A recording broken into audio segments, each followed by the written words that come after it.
Good morning, everybody, and welcome to day 6. Is it day 6? Yes, day 6 of Sprintmas. Welcome. All right, what are we doing today? Let us know in the comments. Are we wrapping up? It's Christmas Eve here in Australia, so Merry Christmas to all my Aussie friends that might pop in during the day or watch this on the replay. Welcome. It is the third last day of Sprintmas. We've still got two other days apart from today, so we're still here for a little while yet, so I'm excited for that. I have my Doc Marten boots on again today, and I'm going to be doing laps around the house because it is quite wet outside and I don't want to get them all dirty and muddy and all the rest of it with red dirt. I'd like to at least look presentable when I land in the UK. I don't want to look like that Aussie uncouth girl that comes looking all disheveled and whatnot. So, so I'll be walking around the house trying to not step on the kittens. We've had a little bit of a mishap this morning with Houdini. They are okay. She's okay.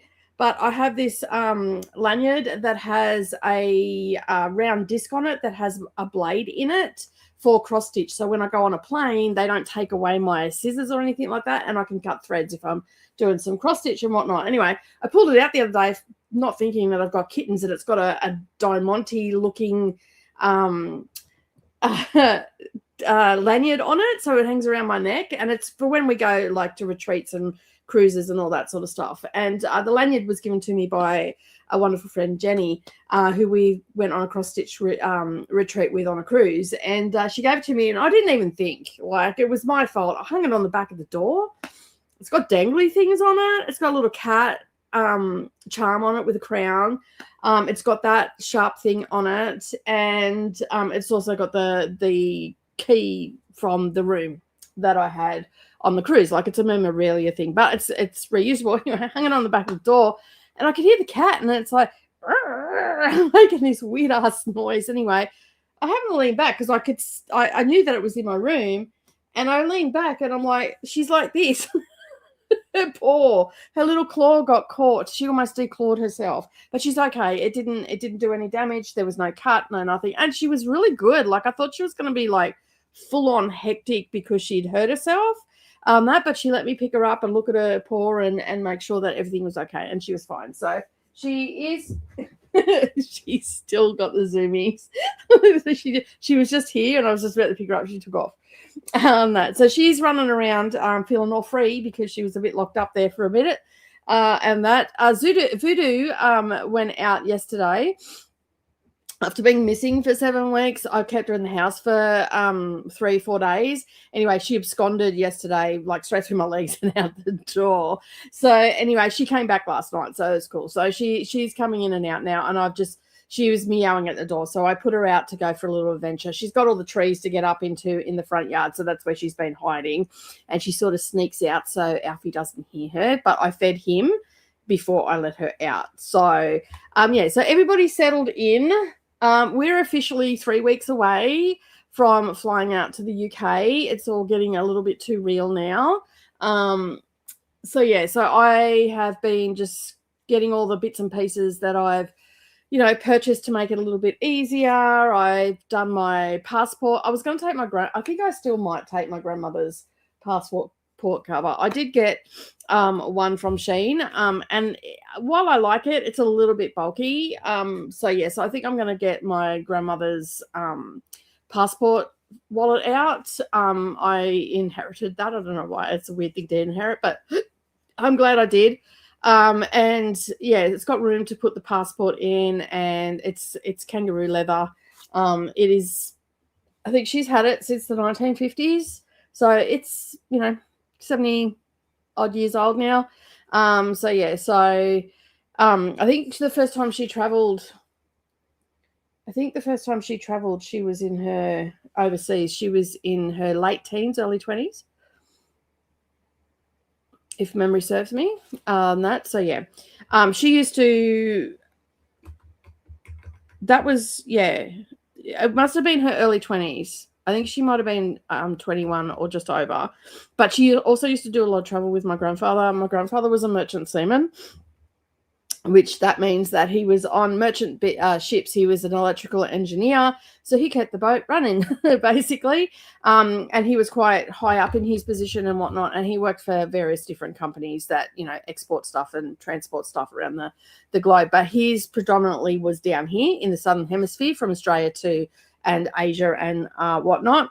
And she used to often go with him because they would often stop at different areas throughout Asia, and when she didn't go, she would spend her time knitting and op shopping and all that sort of stuff. And basically the wives once a year would be able to go onto the ships with their partners, and they would pick somewhere where they're going, and basically they would take shoes and clothing and all that sort of stuff and donate it to the locals. And that's what she did. She used to knit a lot of their jumpers and all that sort of stuff. And that way they had, brand new stuff and all of that sort of thing. So she did that for a lot of years. Once a year she would go and basically do that with my grandfather and whatnot. So, yeah, there's been some interesting stories. My grandfather's ship, when they went into, they were in Manila, I think, in those waters around that area, and their ship was attacked by pirates. And this was in the 1970s. They were attacked by pirates, and they caught said pirates. The pirates actually killed their captain.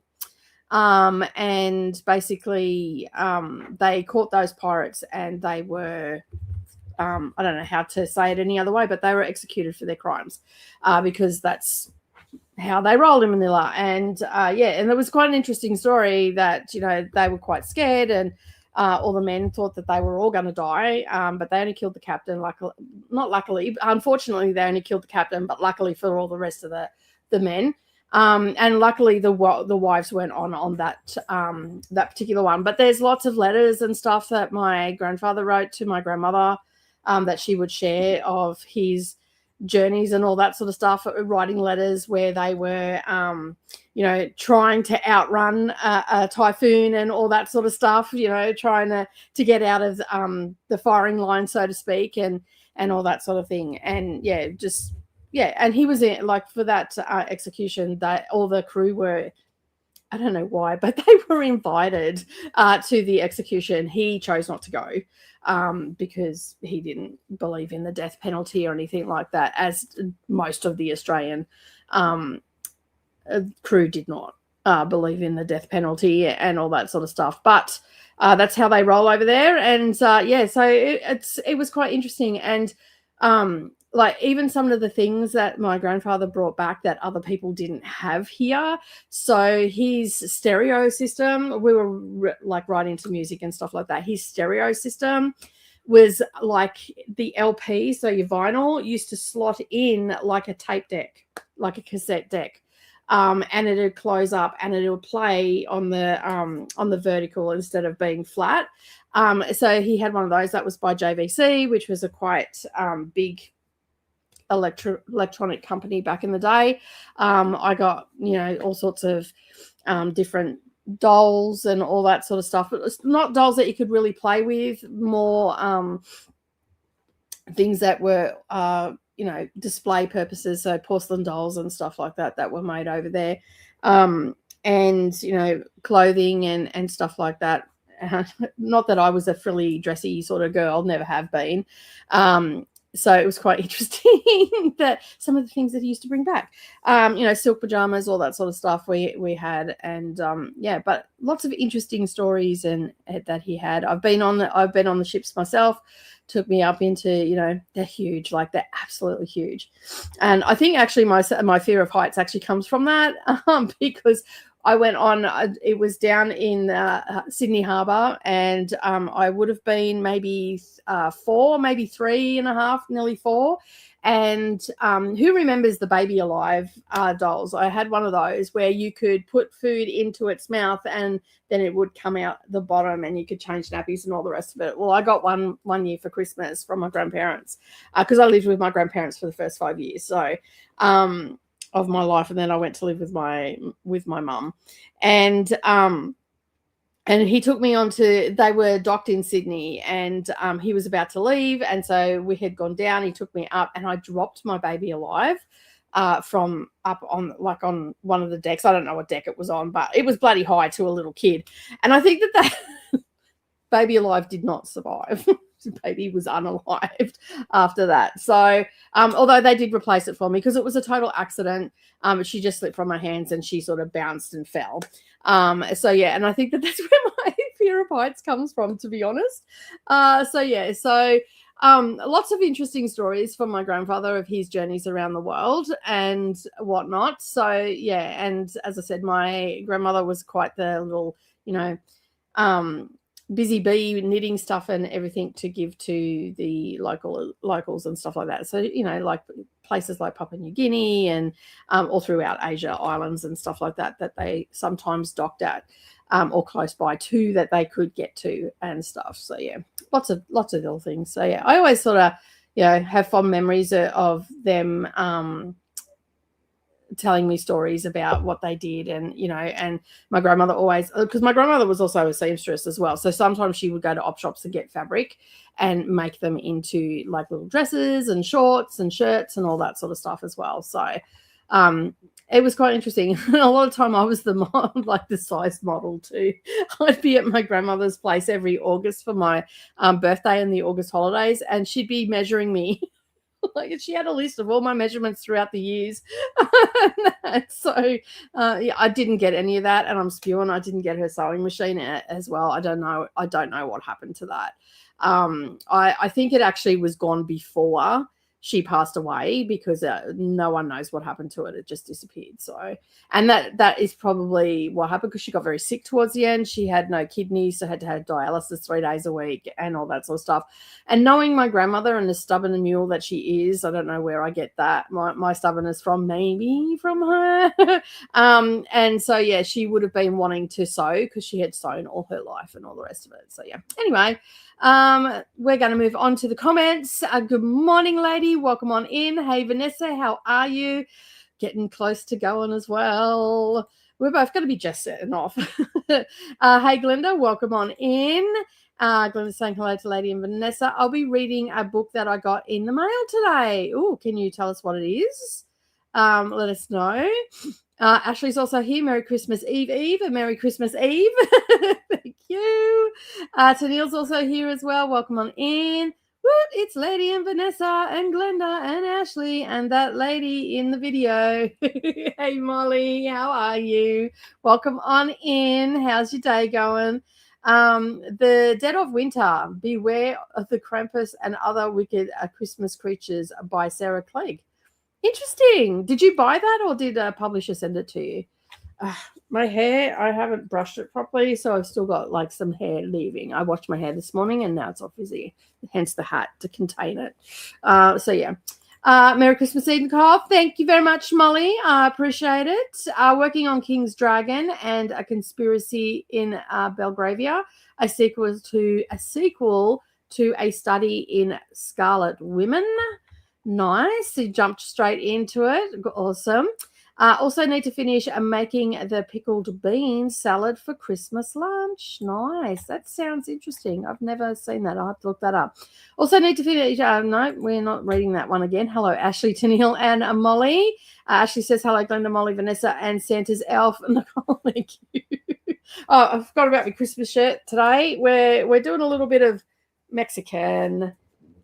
So... yeah, Merry Christmas with my llama in a Mexican hat and some cactus. Yeah, that's very Aussie looking, I guess. That is close as I'm going to get to summery weather with my elf hat on. So, yeah. Thank you so much, Ashley. I'm taking stock of my audiobooks in NetGalley and getting started on the ones completed. Listening to a Time Hop Coffee Shop. That's a cool title at this time. Wow, I love that. A time hop. I'm assuming it's a time travel thing. I have to bake an apple pie in a little bit, clean for Christmas guests, and finish Dark Fever because I do not want to carry this book in through the holidays.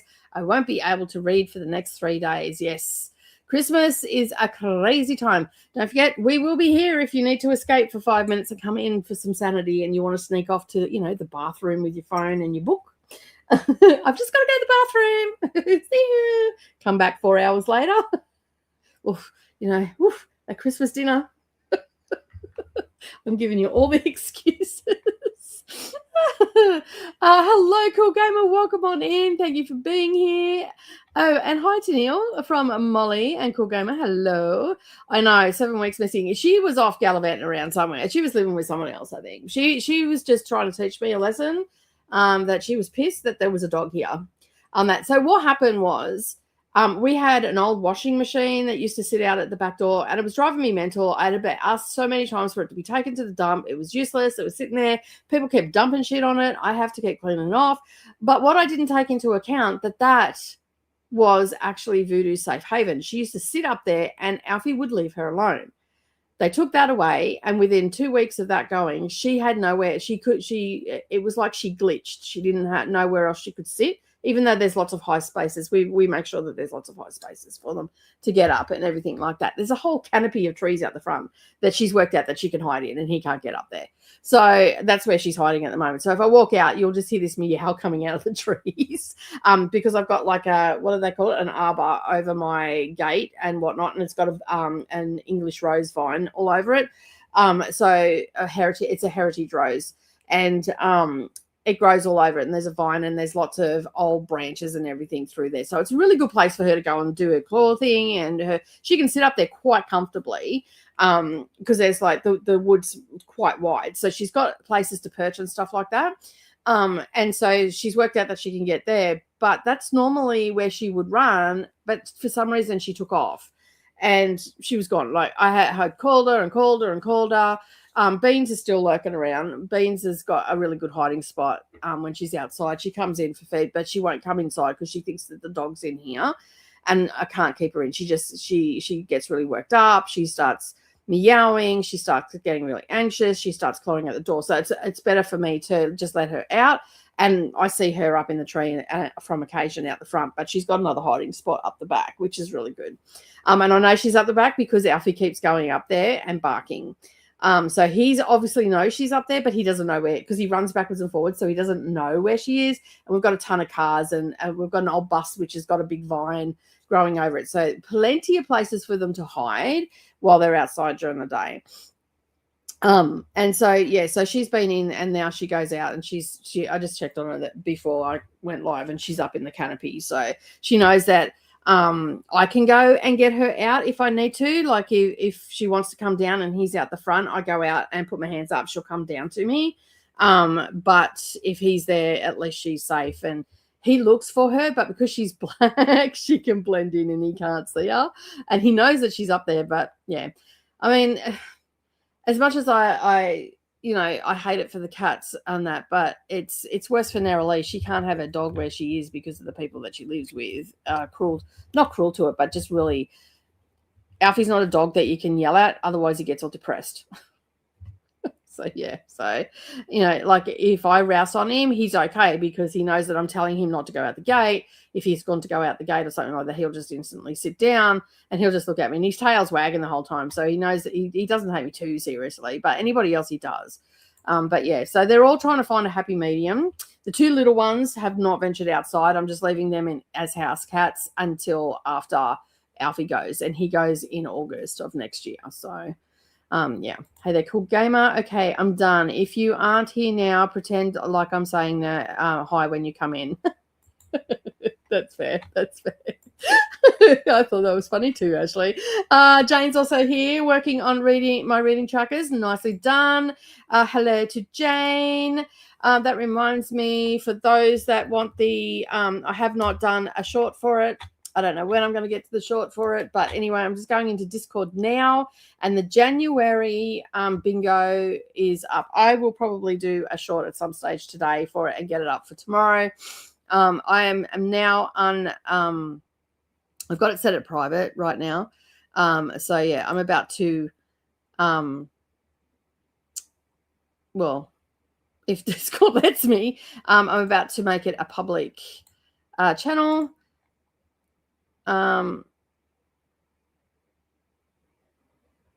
Okay. All right. You should be able to see that now. I'm just going to everyone. I know people don't like that, but too bad. All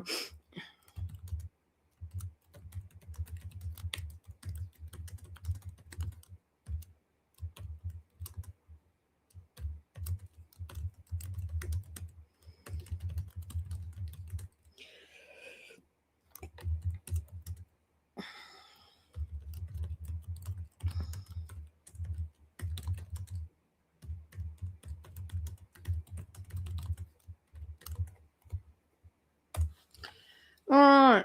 Oh, there we go. That is now done. If anybody wants it on Storygraph, let me know. I'll put that on Storygraph today or tomorrow, either way, during the sprints and all the rest of it. So it is now live on the Discord. You can share it there, but if you would like me to put the prompts on to the Storygraph, let me know. I'll sort that out for you straight away. It wasn't something that I thought about until yesterday. I went, oh, I should have probably done that too. So yeah, if that's the case, then I'll have to do January's and February's as well, because I'll be away. But that's okay. I should be able to log into that while I'm away anyway, so I can do that. Because I'll have my computer and everything. I have a busy day tomorrow. Story time at the library, making mashed sweet potato in the morning and going to my mum and grandma's house for Christmas Eve lunch. Nice. I cannot believe it's Christmas already. This year has flown by. The last 6 months has been a total blur. Same. I'm like, well, oh, wait, hang on. I just filmed a video where it said I had 12 weeks before I go, and it's only 3 weeks till I leave, and I'm like, I'm not even ready. So yeah. And Brennan keeps saying to me, oh, so are you working on Christmas Day? I'm like, yeah, I'm working right up until the day I leave, Monday to Friday. So yeah. So I think that he just wants me to go and hang with him because now he's finished work and I am not. So yeah. Oi, hello, Besme and friends. Welcome on in, Coda. How's work going? Coda hasn't been here all week because he's been working. So yeah. Boo and his to work, but you know, hey, some of us have got to do it. It's better him than me, right? Although I am working as well. Jen is also here. Hello. I have an hour left in Ward D, so I'll finish that while I have dinner, hibachi and sushi. Nice. My mother-in-law is from Manila and she's got some doozy stories. There you go. There you go. Interesting. Very interesting. Yeah. Like some of the stories, like some of the things I probably wouldn't repeat, but anyway, and it's been a long time since I've heard those stories because they've been passed for quite some time. And my grandfather ended up losing his marbles as he got older, as people in my family like to say. So he ended up with dementia and all the rest of it. We knew he was going downhill when one night we got a phone call from one of the neighbors. Probably I think it was about 3 or 4 years after my grandmother passed, we got a phone call from one of the neighbors saying that my grandfather was on his roof in the middle of a storm, naked. Like, if you're going to have a crazy grandparent story, that's the pinnacle, I think. And both Mum and I are like, why naked? Like, we understand you were getting up on the roof because, you know, there was a storm. You were trying to secure the aerial, all that sort of stuff. That was all, you know, that was all plausible. We could accept that. But naked? This is the bit we questioned. And that. So, yeah. There were some other things that he did as well. The neighbors were really good. Like, they were, because we live so far away, but we knew people close enough that we knew personally, that my grandfather knew personally as well. I was probably the closest. I was up on the Gold Coast at the time, but my parents didn't want me to have to deal with that and all that sort of stuff. So we had people that lived closer, like within 5 or 15 minutes of them and of him. Yeah, that was that's my favorite crazy grandpa story. Up on a roof in a storm, mind you, a lightning storm, not just a storm, a lightning storm with an aerial, naked. So I'm like, It's like, yeah, and because I went down and seen him, and Mum came up to make sure that everything was okay, and we were sitting at the table over a cup of tea. So we have a question. We've got several questions, but the main question is, why naked?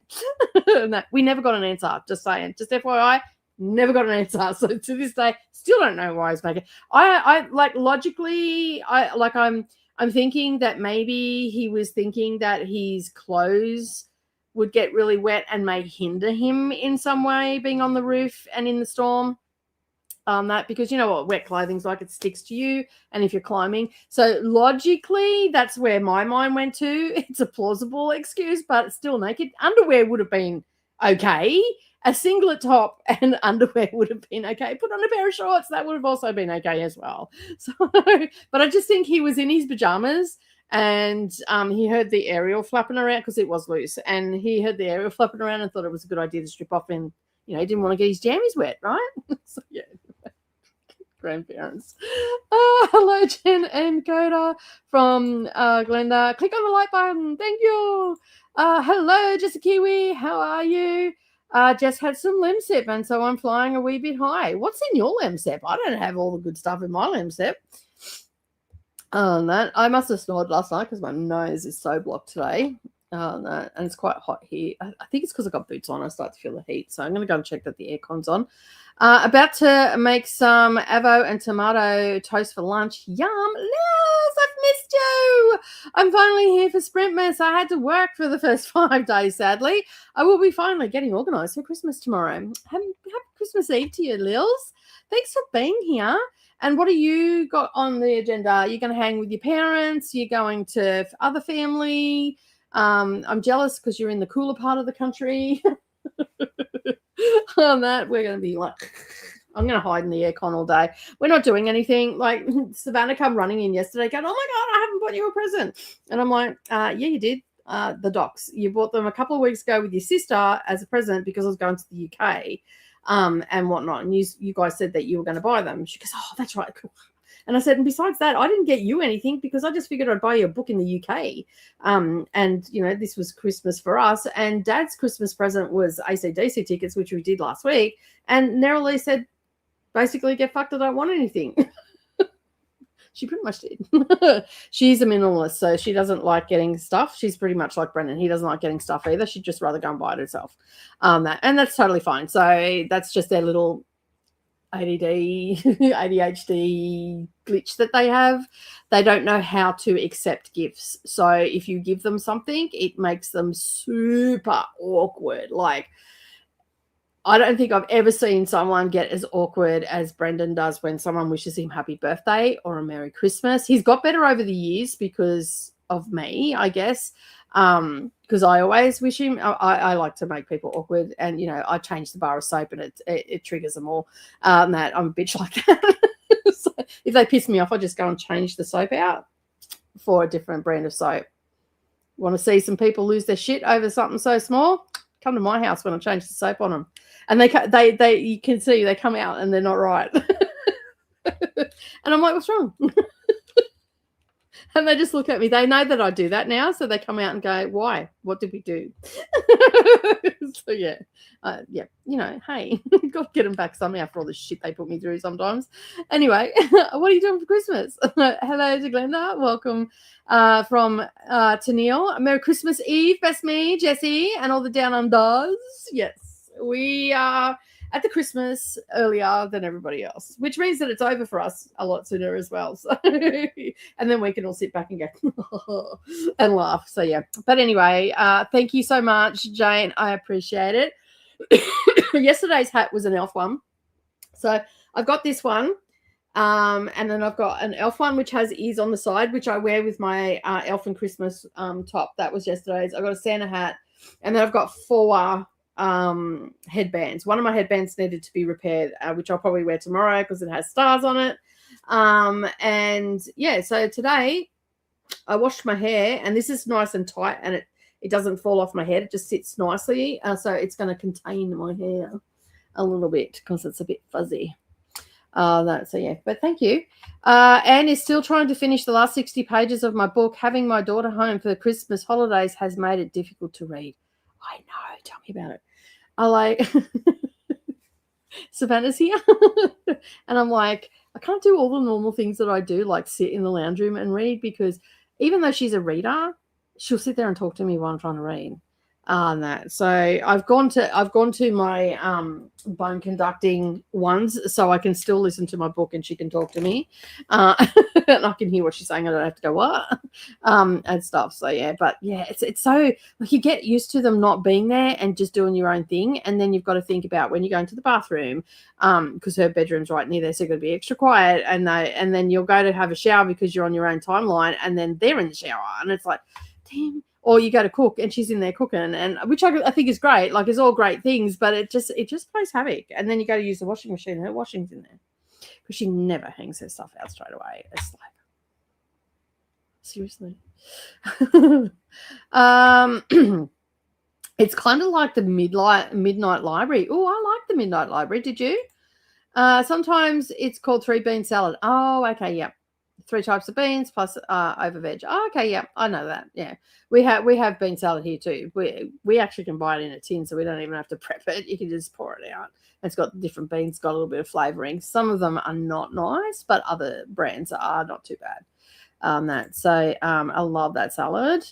I actually have a 5 bean dry bean mix that I've often done with a vinaigrette. Like, I make the beans and then I put like chopped red onion through it, and then maybe some like different like parsley or something like that, whatever I've got going, and then I just put like a vinaigrette over it, so it'll be a balsamic vinegar or something like that, because that's usually my favorite, and it's really nice.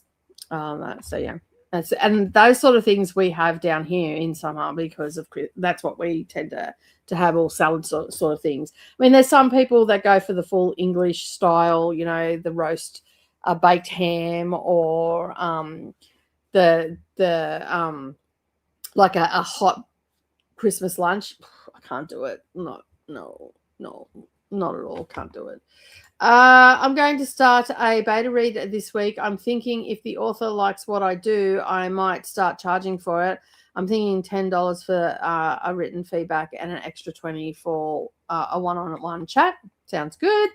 I've never voice just went then. I've never done a beta read.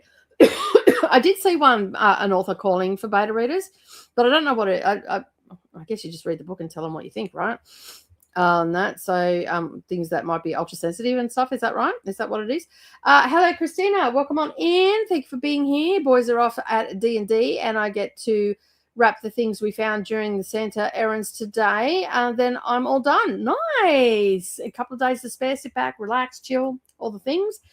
Remember, even snowmen need water. Have a cup of holiday cheer or a cup of coffee, and Christmas cookies or 2. Check the laundry, take your meds, stretch. Share some cozy blessings with the like button. Thank you very much, Christina, for your reminder. Hello to just Kiwi Christina and Anne from Glenda.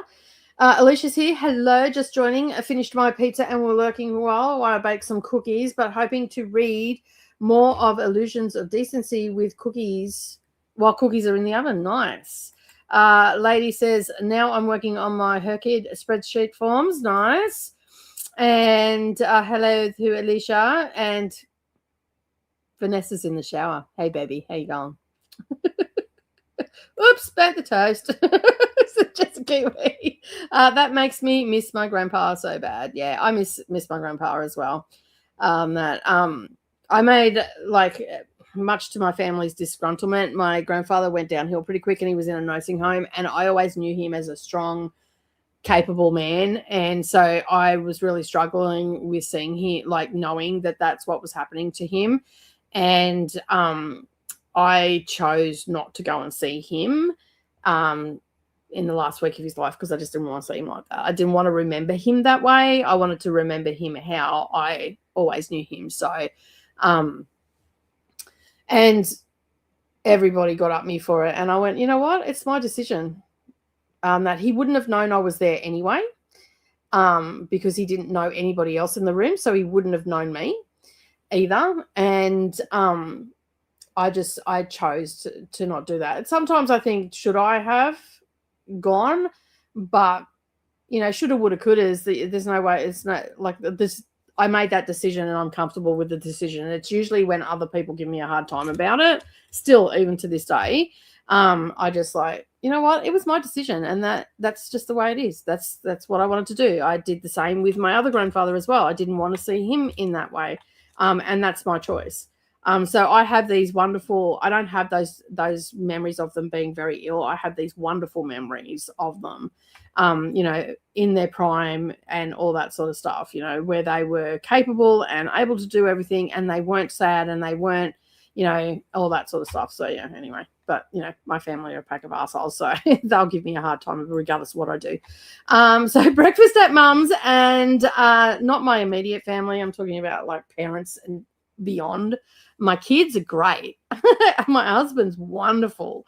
And so I just stick with my immediate family. So yeah, breakfast at mum's house, dinner at dad's house, then we'll probably read and relax. I'm exhausted from working while having a cold. It is going around. Neville Lee was on the phone the other day because Alfie got out, and he's got a tag, so whoever found him rang and said he was out. And she rang me, and I'm like, are you okay? I thought she was crying. I'm like, are you okay? She goes, oh, I'm so sick. And she was at work. And I'm like, oh, hon. She goes, I'll come around and play with him this afternoon. I'm like, you know what? Don't. Go home, go to sleep. When you're better, come and get him then. So, yeah, because the last thing I need is to get sick before I leave for England. Not that that'll stop me, but take all the things to get through it. But, yeah, I'm sorry that you've been sick. I hope you feel better. Hello, Sarah. I am reading an arc. I don't wish you well. Wait, I'm confused. Is it not the 24th in Australia? Yes, it is. It is the 24th. It is Christmas Eve here. It is Christmas Eve. And then tomorrow is Christmas, but we're talking about what we're doing tomorrow. we're all in prep mode. That I've got to go down to the shops, and I am not looking forward to it. I'm actually going to see what time Aldi closes, and I'm going to go really late this afternoon and get cat food, because I forgot to get cat food yesterday. How can you forget to get cat food when you've got 3 freaking cats? But yeah, anyway, we're going to go down and grab some cat food, even if it's just 2 tins. Run in, run out. It'll get me through the close days. So yeah, in worst case scenario, I'll go and rob Brennan. I'm the same. I get so uncomfortable when people say Merry Christmas and what are you doing for Christmas? I always say I don't celebrate Christmas, and people go, oh, we don't celebrate Christmas. There's not even a Christmas decoration up. This is the most decoration that you're going to see in this house, because the cats are new here, and they think it's fun to play with the Christmas stuff that I pulled out to put up, and then went, no, we're not doing that. But yeah, we don't celebrate it. We all do our own thing. And especially now that when the kids were little, yes, we did. Every year it was a big hullabaloo. We do the gingerbread house, we do all the things, but they've gone from the house now, and it's just like, you know what? We don't need to do this. We can go and we're going to hang with each other tomorrow night, sorry. And whatnot. And Savannah's going over to the workshop tonight, so I'm going to stay here and get some housework and start sorting out my clothes for I'd like to have my bag packed, because that's the good thing about it. I'm going to a winter country, so I can pack my bag and be done. And yeah, I'd like to have my bag packed before the new year. So that's what I'm going to do tonight, I think, is just sort through my clothes, grab what I want to take, then whittle that down a little bit more, and then make sure that everything is packed. Toiletries, the whole lot. I've just gone and got second lots of toiletries. And then anything that I'm missing, then I can go and grab them in the new year and chuck that in. So that's where I'm at. And then on Boxing Day, I'm going to make the cover for my computer. Savannah doesn't want one. She said she's fine. She's got one. So she went and bought one. But I'm actually going to make mine, because I can make it with the foam that I've got here, which is a little bit thicker than the bought ones. So yeah. I get it. I usually say happy holidays because it encompasses everything. I say Merry Christmas. I say happy holidays, holiday blessings. I say all the things, like happy holidays is on there because I know that there's multiple different religions that come to the channel. To my immediate family, I say Merry Christmas, but generally anybody else, I just say happy holidays. if they say Merry Christmas to me first, then I'll say Merry Christmas back. If they say Happy Holidays, I'll do it back. But yeah, as a rule, we don't like we sort of celebrate the commercial side of Christmas by buying stuff for each other. We don't actually celebrate Christmas as such in the religious connotation of it. So like most people, I guess a lot of people just celebrate the holidays as time off and being able to meet up with family and stuff like that. So yeah. So yeah, that's sort of where we're at. I didn't care for the Midnight Library at all, but that much. And I'm so on this one too, although I do like it better. Well, that's a good thing. You're liking it better. All the hellos coming in. Hey, Mel, welcome on in. Thanks for being here. When I was a kid, one set of grandparents did a turkey dinner and the others did a cold meal with salads, cold meats, etc. Yeah, we did used to have, like when I used to go to my grandparents' place that I lived at, that was always a hot meal as well. But it would also have salads as well and some cold meat. So you had the option. It was just that my grandfather used to like having the traditional Christmas dinner. And we always had it as a Christmas traditional dinner. It was always a dinner. But if we went to Nuna's place, it was like seafood and salads and all the cold things and the pool in the backyard and all that sort of. It was just one of those cheap round pools that you used to get that had like the flexible aluminium side with the liner in it. So they had that in their backyard, and it was always a good time. Lots of, lollies, and like it was because we didn't have that stuff all year round. So it was like that they saved up for it. And that the Christmas Day was a big thing, and they were religious. So they went to, midnight mass, then early morning mass. I think they even went to evening mass.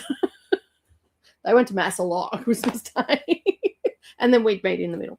So yeah, because my parents weren't religious either. My mother is a firm believer that you should learn about all religions at some stage in your life, and as such, we learned a lot about different cultures and celebrations and all that sort of stuff from around the world. And I stayed with different cultures and religious practices. So I could learn firsthand and stuff like that. My mum was huge on that, and she didn't believe in christening children, like baptizing children a certain faith, because it should be their choice, because religion is a personal choice. It's not something that should be mandated. They were her beliefs. Don't come at me. These were my mother's beliefs, and that's how she raised her children. So none of us were baptized as children. I am still not baptized, so I guess I'm going to hell if you follow the doctrines. Or purgatory, maybe, I don't know, whichever one. Either way, I'm not baptized, and my brother and sister are. My brother is actually Muslim, and my sister is Catholic. My mother is Church of England, my dad is Catholic, and I am nothing, and that I follow no doctrine. So yeah, no mainstream one anyway. So I have my belief, what I believe in, and all that sort of stuff. And I guess in a way I've taken little snippets from from a lot of different places and just made it my own. And I just try to live a good life and be humble, and I'm a firm believer in karma. What you put out comes back threefold. I do follow more. If I say that I follow something, I would say that Wiccan is probably the doctrine that well, it's not even a doctrine, but like that is something that I follow very loosely, because you can make it your own. And yeah, so, but I grew up in a Catholic household. Like we did the mass and all the rest of it. I used to joke, my dad and I, we were terrible. Like there are moments, like my dad and I don't get on, but there are moments in my life where we're absolutely freaking funny, because like if we had to go to church or anything like that, and like the Catholic church and all the rest of it, me and my dad would be doing this, like going up to the doors like we're going to get struck by lightning or something. And my grandfather used to flip his lid, like, and we used to do it to tease him all the time, and he'd get so frustrated with it. Like, he'd come up and he'd be talking through his teeth, and like two children. I was the child in the situation, and my dad. So yeah, we used to do stupid shit like that to rile up my grandfather because he was quite the devout Catholic. And yeah, but he had a really wicked sense of humor. As I got older and stuff like that, he had a wickedness to him in a good way. Like he had a wicked sense of humor, and he had this wickedness to him that every now and again it had come out to play, and he used to I used to be able to pull it out of him quite a lot, and we had some great conversations and all that sort of stuff as well. And yeah, so but yeah, the church one was the best one. I went to at my grandfather's funeral. I'm not Catholic, right? And one of my aunties was behind me at my grandfather's funeral, and she punched me in the back to get up to have communion.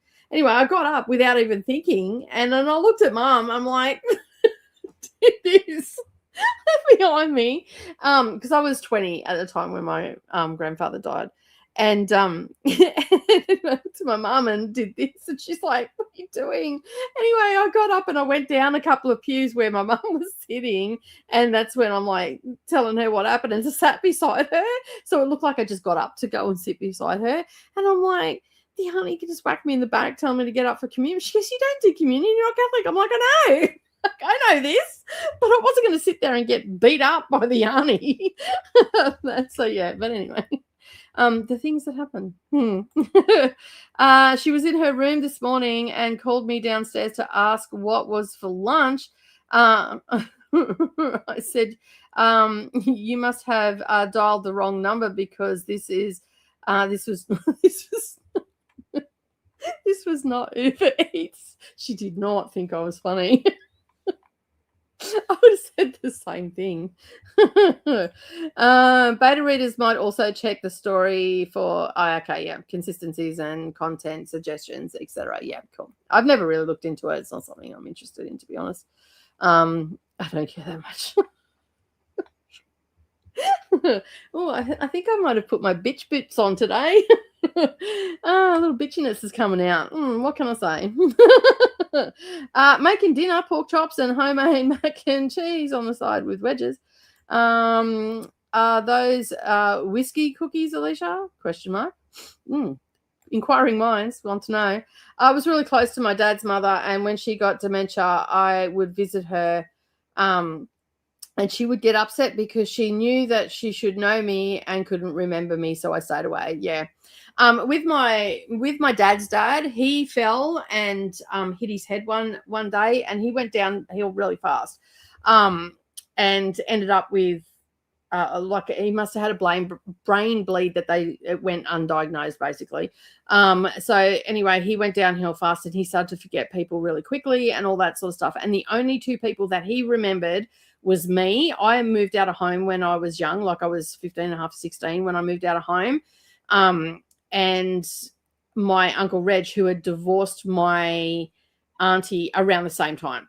So we very rarely went to, I used to see them and everything like that. But for the last 2 years that he was alive, I didn't see him very much because I was working. And so he would remember me because he'd walk in, and he used to always call me the beautiful one, which used to piss the other cousins off.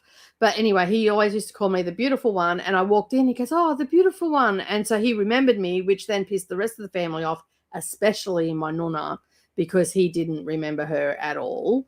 And all that sort of stuff. And it was a really hard time for my dad as well, because my dad had to make the decision to turn life support off, and that's a hard decision to make for anybody, especially for a child, no matter how old you are. And so it was a tough time for my dad and all that sort of stuff, but I decided to stay away on that for the same reason, because not that it upset my granddad, but it upset everybody else. So and Uncle Reg did the same thing. He stayed away as well on that, because it used to upset everybody. When the two people that were hardly ever there in the last 2 years of his life, he remembers, and everybody else that was there on a daily basis, and also, more than daily basis, and then a couple of times a week, that are not it just causes anxiety for everybody, and animosity, and nastiness and all the things. So yeah, I just stayed away. And with my granddad, I made the decision from that. I made the decision to stay away because, yeah, because he was my dad in a way. Like he was there for the first 5 years of my life. He taught me how to ride a bike. He taught me how to fish. He taught me how to garden. He taught me so many things over the years because there was only probably maybe 3 years out of the 14 that I used to go to their place. So the first 5 years I lived with them, and then from 5 to 14 I used to go to their place every August holidays. I didn't go after my 14th because my grandmother was in hospital for quite a number of years and in a nursing home stuff, and he was still working. So he would teach me so much. I would go up there for the school holidays, which were 2 weeks, and basically we would go fishing. He would teach me all sorts of stuff. And I just did not want to remember him not that way. Like I wanted to remember him that way. So that's why I chose. And it doesn't upset me that I didn't go and see him or anything. It upsets everybody else. It doesn't upset me. So yeah. And it's just, sometimes it's just easier to stay away, right? You always have to do what protects your memories and your emotional health. Grief is painful, and people should not judge us on how we deal with death. Yeah. And my mum was so pissed off about it that I didn't make it to his funeral either because of my fractured family. My mother thought it was a good idea not to tell me, knowing that I had to travel 6 hours to get there one way. And I also had young children to get looked after. So I found out the day before at 10 p.m. The day before. And so I couldn't go because Brendan was working away. And so my mother, the bitch that she is, basically told everybody that I was not interested, that I did not care. And my uncle, who's the only one that seems to have a brain in his bloody head in my family, went, hang on a second, that doesn't sound right, knowing how close I was to my grandparents. So much so that if they came to visit, I would cry for days after they left. That's how close I was to them. And so, yeah, anyway, he sent me a message and went, you wanted to come, didn't you? I went, yeah, I didn't find out until 10 p.m. last night. I live in outback Queensland with small young children. I'm not bringing my small young children to a funeral where they haven't even met my mother. Okay. Like they haven't met my mother because of their toxicity. And he's like, yeah, I didn't think it sounded right. He goes, yeah, your mother's up to her old tricks again. I'm like, yeah, figured as much. So she told everybody that I was just a bitch and didn't want to come because I was not interested. And I'm like, well, I wasn't interested in dealing with you. I was interested in going to the funeral. So yeah. So anyway, that's my mother in a nutshell. Crazy bitches be crazy, as they say. So yeah. Luckily for me, the apple fell way away from the tree. I'm not like my mother. So yeah. I mean, probably in some aspects, people will go, gee, you're just like your mother, maybe mannerisms and stuff like that. And I do look like my mum, that unfortunately. And yeah. So, but anyway, it is what it is. So yeah, the other family members didn't have that issue, so they didn't quite understand how upset she'd get. I'd look like her and her sisters more than the other family members. Yeah. I kept hearing you say today was Christmas. No, tomorrow's Christmas. Today's Christmas Eve. Just talking about Christmas in general. What are you doing for Christmas? All that sort of stuff. So yeah, sorry. My entire family was sick at various points this month, except for my kids. So glad I didn't have to deal with 2 sick toddlers. Yeah, hooray for exposing them to a little of my germs. Australia has got very few states, only 6. Thanks for telling me, Matt. I would not have known if you hadn't have told me. Sorry. Sarcasm is thick today. So anyway, Australia is bigger than India, but India has almost 30 states. Just found out I was researching Australia for my writing. Great to learn this. Yeah, and by the time they got to Western Australia, all one side of Australia, the western side is called Western Australia, because by the time they got to they named Queensland, they named Tasmania, Victoria, Sydney, South Australia, Northern Territory, and then they've got to the other part of it and just go, you know what, I'm done. So Western Australia is as big as Queensland, New South Wales, and Victoria all put together. So yeah, it's huge. It is absolutely huge. That so yeah. For most, the most we are doing tomorrow is dinner with my auntie and uncle who are coming over. We can't really do anything else with grandma being the way she is. That's fair enough. Yeah, nice quiet one at home doesn't hurt. I say happy holidays too, just a Kiwi, unless I know they celebrate something specific. I'm in Queensland. So yeah. People just coming. I'm not saying hello anymore. I do love you. But you'll just have to pretend I said hello. Yes, Queensland. Hello, Chris and Matt. Hello, Glenda. Have a great Christmas sprint with Nicole. Thank you, Matt. And Chantel's here. I've been painting outside at the picnic table, and now I'm testing out my new propane outdoor heater. So cozy. Nice. Taking trash to the curb, and we saw a baby bunny in our yard. How cute. Okay, back to cookies.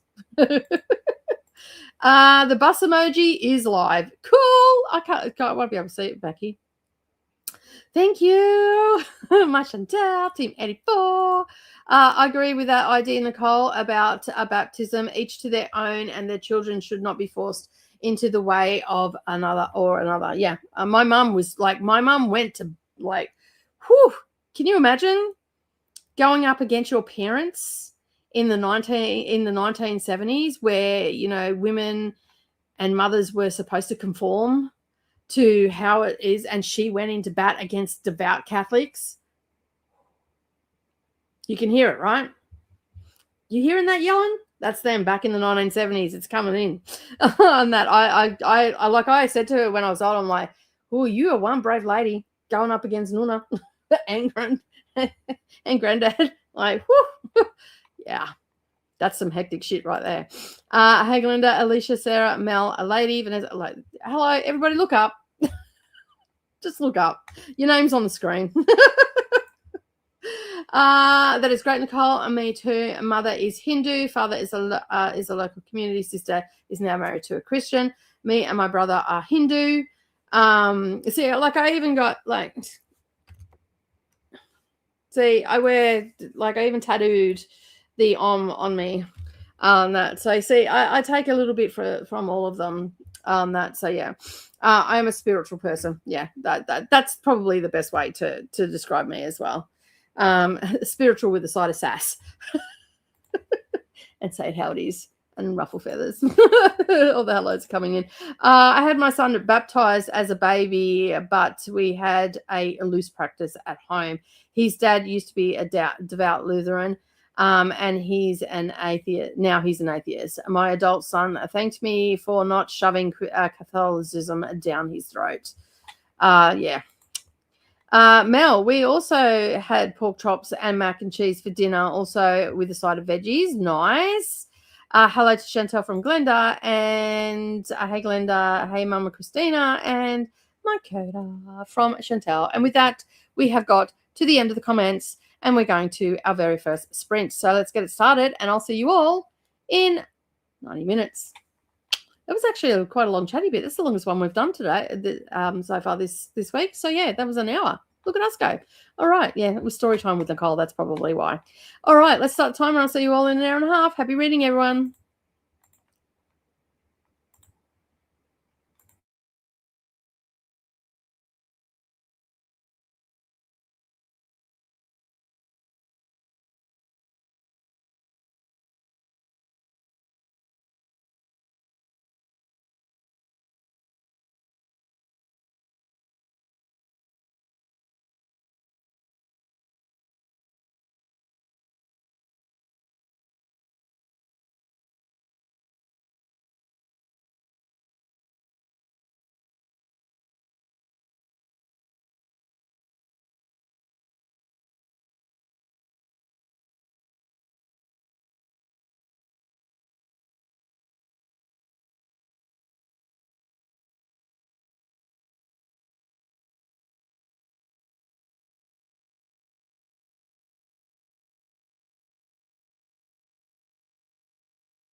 Hello, welcome back.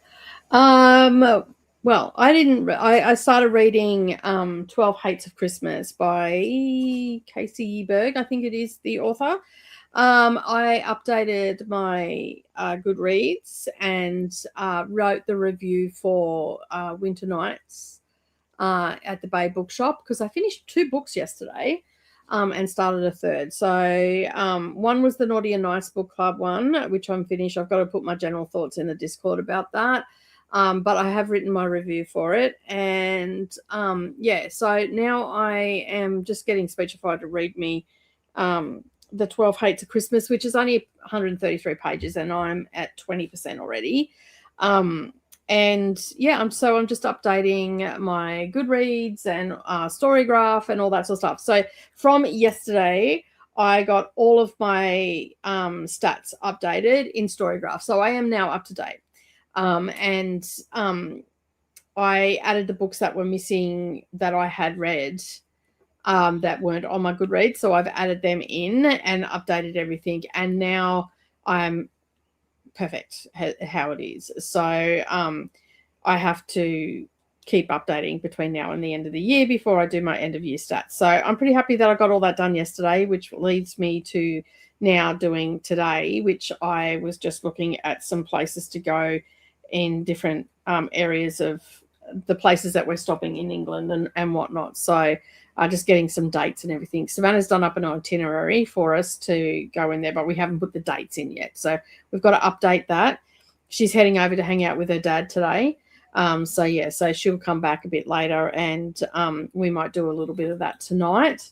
Oi, stop eating my plants. Even if they are fake, don't eat them. Wait, get off. So that's basically what we've got to do. And I want to get the map up on the wall and make sure that we get everything where we're going, like put little marks where we're going and all that sort of stuff on the map. And then that way we can actually start to narrow down what we're going to do. Like we've picked out a couple of things that we're going to do. Apparently I'm supposed to be planning Paris, but seems like she's planning Paris. So I'll just let her do it. Wait, what are you doing? What are you doing? Say good morning to everybody. Say good morning. My name is Speckles, and I'm mischievous, and I'm coming into my own. Hello. Yes, you are. You're being very cheeky, aren't you? Off you go. Off you go. There you go. Houdini's been behaving herself this morning. Oh, you can't see her because there you go. There she is. She's found a new posse. That's her new posse where she likes to sit and sniff my books. So she is a book sniffer. Like her owner. So yeah, and the other one's a little bit mischievous today. So yeah, but anyway, that's what I've done. I got 2 reviews written during that. I had written most of the book club, the bookshop one anyway, and I didn't really have a lot to say about the Naughty and Nice Book Club one. So yeah, I have. It should now be live. The book review for the Jessica Redlin one. I've put that up across all the socials. So I did Instagram, I did Blue Sky, I did Storygraph, Goodreads, and YouTube. So it's everywhere. A little late, but it's everywhere. And I should finish this book pretty quickly as well, and I'll get that review written. I'm trying to write a review for every book that I read. So I'm getting there though. What else have I got to do? Oh, and I'm just updating Fable as well. So yeah, I'm in all the places at the moment. So yeah, just lots of updates and making sure that I've got everything correct. And add to the end list. And the next one is, what is it? 12 Hates of Christmas, it's called. 12 Hates of Christmas.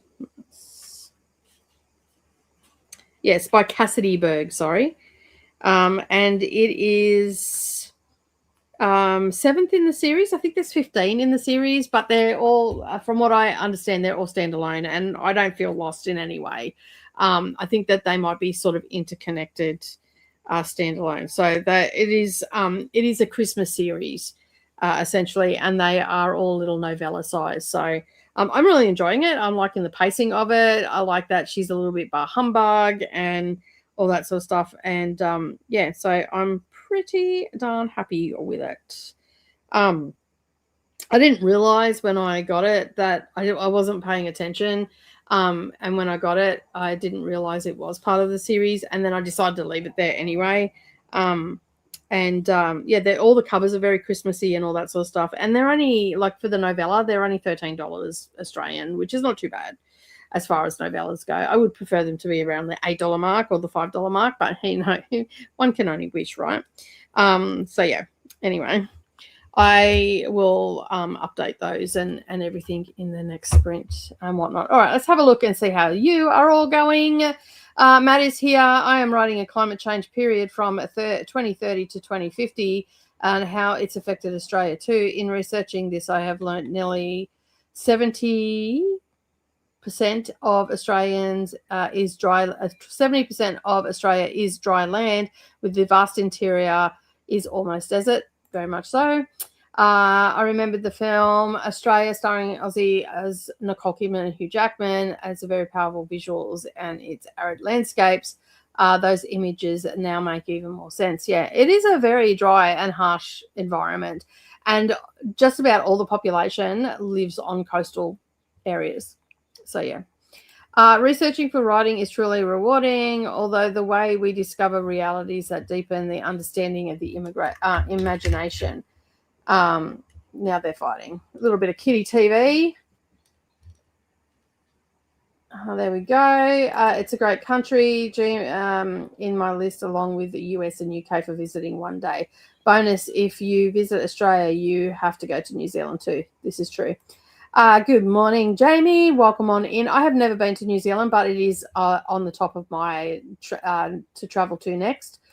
So yeah, hey there, Jamie. Oh, Jamie. Nothing productive accomplished, says Molly. That's okay. We need some of those sprints too. Finished Good Spirits. How was it? Did you enjoy it? Going to read Dungeon Crawler Carl. Carl is also trying to finish his book, the Jungle Book. Yeah. Okay, cool. Now Speckles is like, where did you go, Houdini? And Houdini's sneaking up. I can't see her. She's under the table. That little tail's swishing. Actually got to 95% into the Christmas bookshop and hoping to finish it in the next sprint. Nice. Finished making and eating dinner and getting ready to settle down and read, says Mel. Nicely done. Nice and productive. Oh, they've disappeared. Where'd they go? There we go. Oh, there goes my camera thing. Where'd that go? Sorry, you're just seeing the roof now. There we go. Kitties. Attack. Where are they? There they are.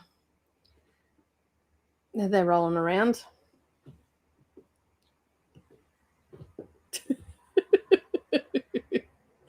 Oh, they're funny little characters. Attack. Where is it? There they are. I sprint hop and got chocolate chip cookies done. Nice. I got to 12% in Whiskey Tender by Deborah Jackson Taffer. And Tennille made it to 50% in A Conspiracy of Belgravia and read more of King's Dragon. Nice. I got to page 16 of Dead of Winter, says Glenda. Fed all the cats, says Jamie. That's a task in itself. May's also joined us. Hey, I finished Dungeon Crawler Carl, number 4, and got to page 40 of 205 of Exiles by Mason Coyley. Hello, May. Hello to Speckles. Speckles. Hi, Houdini. Hey, Jean. How you going? Need to finish All Her Fault TV series. It's so good. What are you doing? They got the zoomies again. That. All right. We also have Ali in the house. Hello, Ali. Welcome on in. Thanks for being here. Hey there, Jean and Ali. Hi, Glenda. Nicole, I tagged you on Discord. Do you want some company tonight? Oh, did you? I didn't get it. Sorry, I wasn't on my phone. I'll flick the link in a minute. So yeah, if you've got time, that'd be great. I'll just let me just get that. Go over here. I would put my camera back up, but my thing fell. So yeah. The one day I don't do it, Ali's like, hey, where's the link? I didn't do it this morning. I was running late. So yeah. I just got the link. Hey, Amel. I showered and got to 25% in Christmas fling while I wrap gifts. Hello to Mel and Ali and Jamie from Ashley. And hey, Jean. Hey, Ashley. Neva is doing Patreon sprints tonight. That's awesome. I'm not on her Patreon, so yeah. The tussling twins, I know, right? They are out of control. Kitty TV is worth coming to these sprints for. Hey, Megan, how you going? You've been left alone, Speckles. What's going on? She's run off. Oh, she's hiding. I can see where she's hiding too. I can see where she's hiding. She's hiding around the back. Where is she there? She's hiding around this side here, just where she jumped. That's where Houdini's hiding. Bit of a scratch. Megan is here. Welcome on in, Megan. At 16% a dark fate, and I'm loving it. Oh, they're kittens. There was Houdini just come running out. Yay, made it for the kittens. Also, hey, Nicole and Chad, hello. Where are you? What are you doing now? They're up here now, a little bit lighter. I don't know what. Speckles is off her head at that zipper. I don't know what that zipper did, but anyway, they have been attacking it all morning. There we go. What are you doing, Houdini? Can you walk around and grab me my camera thing? It fell. So thank you. I can put the camera back now. Hey Paula, how you going? Ordered crochet hooks and got Vans for arrows. Talk about a screw up. What's that about? Clash of the Tiny Titans. Yeah, very much so. All right, they have left the building. All right, let me just put my camera back. I don't know where they've gone, but anyway, they have left. All right, it's just me. Sorry, boring TV now. Yes. Bye. Do you want me to pick you up anything more about? Or are you going to be over at the workshop later? No, I'm not over there today. Okay, well, text me if you need I will. Anything. Okay, cool. Thank you. Not that I think much is open. Well, everything is open today. Oh, is it? Yeah, it's Christmas Eve. I would not want to be working today. No. The only thing I've got to get is cat food. But Jordan, sorry, Yep, go. I'll tell this story. They can hear it if they want. Okay. He went to Hook Chermside yesterday. Who did? One of my group members. Okay, yep. The one with a laptop. Okay, yep. Yeah. He went to Chermside and he was like, I was there 30 minutes just trying to get in the door. There's no way I'd go to Chermside. Westfield at Chermside. I'm like, no way. I'll go to like a shopping street. Yeah. Like, that has like little independent places, but not. No, there's no way I'd go there. I was like, I would have given up after. I had to pick Neroli up there one Christmas.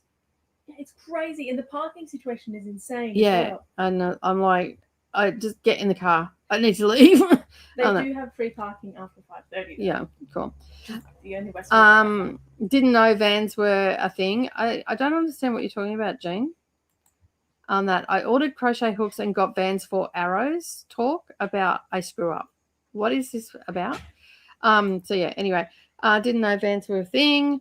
And hey there, Paula and Megan from Glenda. And yeah, I'm confused by your comments. There's no context there. So yeah.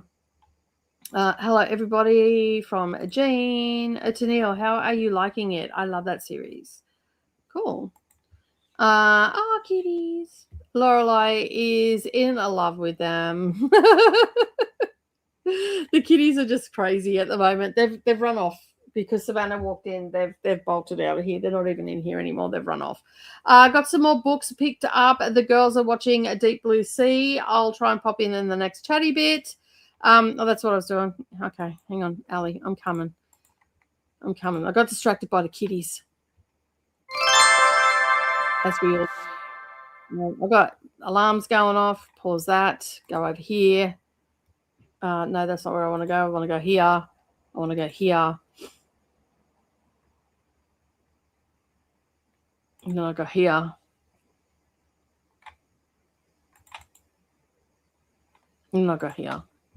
There you go. It's there. So yeah. All right. We are about to go to a sprint, so don't rush. So yeah, the timer just went off. Mint, not Mitt. I'm still. Oh, okay. Okay, let me just speak to him. Hello. Hello. Come on in. What's going on? Oh, just wrapping some presents. That's fair. I'm so not doing that this year. I'm so wrapped that I am not wrapping presents. Yeah, no, I am giving like everybody the same gift because I'm doing all pictures from my wedding. So okay, that's easy. Yep, I like those years. I just been picked up a whole bunch of prints. Now I'm just putting in frames and we're good. Yeah, done. Nice and cheap. Easy. You should make a kitten stream. You would make a mint. Maybe. The problem is they don't stay still long enough. They don't stay in the same spot, and I don't have a moving camera. And then that would entail me locking them in the library too. So yeah, no. Where'd you put the link to join? I still got presents to wrap. Okay, cool. Everybody's joining now. Hello, Bola. Welcome on in. Hey. Hi. I still got presents to wrap, and look at perfect. I'm like, where did you put the link? Boom. So yeah, the link wasn't put in there because that's the one thing I didn't do. I got stuff for arrows when ordered crochet hooks. I have no interest in arrows. Oh, okay, on Amazon, right? Sent me the wrong stuff in a big way. Yeah, that sucks. That's weird. What do we read? Well, apart from wrapping presents, sorry, I had to do, that was bugging me because I didn't understand what Jean's comment was. Like, I was really confused, and I had to. Yeah, Jean said the same thing on my sprints. I was like, huh? And then it was like, Amazon sent you the wrong thing. Right, yeah. All right, okay, yeah, got that. Yeah. Right, now we're up to speed. Anyway, so what are we reading this festive season? I am listening to How My Neighbor Stole Christmas by Megan Quinn. Oh, okay, cool. I've seen a few people reading that this year. That's cool. Yeah, well, we read the second one. It's the Merry Christmas, You Filthy Animal. It's like it's a companion kind of thing. Yeah, so they're like they're both standalones, but like interconnected. Mm-hmm. So cool. Yeah. What about you, Ali? What are you reading? I am also listening to Bet on It by Jodie Slaughter, which is not Christmas themed at all. I'm doing the Bar Humbug thing and reading 12 Hates of Christmas. Nice. It starts with a dear diary entry of how much this person hates Christmas. And I think it was actually the author's dear diary, to be honest. So I'm like, okay, I could get down with this. Why not? What else has been going on? Just busy. Yeah. I just finished book club sprints. Yeah, because I moved them from I moved them from Wednesday to today, Tuesday, because it's my niece's birthday tomorrow, Christmas Eve. So we're going to my brother's tomorrow. Okay, cool, awesome. We have officially 3 weeks till we're in England. All right. I was so excited. I was watching your vlog, and then life happens. So I've got to go back and finish watching your vlog. But I was just like, when you were going and doing the tickets, and you were like, and we need to go in there. As you're walking past it, and you're like, we need to go in there. I was like, I'm so excited to finish watching it. The next one, where I said in that first one where we need to go in there. We didn't film when we went in there because we knew we were going to go back nearing Christmas. So we ended up going in there a little bit later, and then I've done the video and I forgot to put the footage in for the Christmas lights for the arcade, so I'm going to just do it as a short. I'm like, damn it, I knew there was something else I had to put in there. When in doubt, you have new short content. It's a well, that's exactly. it. Yeah. So it's got something like 100,000 lights in this little arcade. Oh, holy shit! So yeah, And that's pretty. Yeah, but the problem is I was there during the day, so it doesn't look as pretty. That, and so yeah, but anyway, so the life and times of a content creator. Oh shit, I forgot I filmed that bit. So, yeah. And being there at the wrong time of day. How could you? How rude, right? But I did in the second pre-travel vlog, we were going to book our accommodation. Of course, we can't film in Flight Centre because there's sensitive information being passed around of other people. So there's none of that in there. But the travel agent has actually sent us pictures of everywhere we're staying, the rooms that we're staying. And so I can drop them into the next vlog that I've got to do, which is when we're traveling and where we're going in the UK and stuff like that. And I'm not giving dates or anything, but just where we're going in the UK and what we're going to like see, what we want to see, and how vastly different our travels will be because spontaneous. Oh, let's just go to, say, for instance, I'm going to Aberdeen for a day in Scotland, and it's only 2.5 hours over to Inverness. It's a train.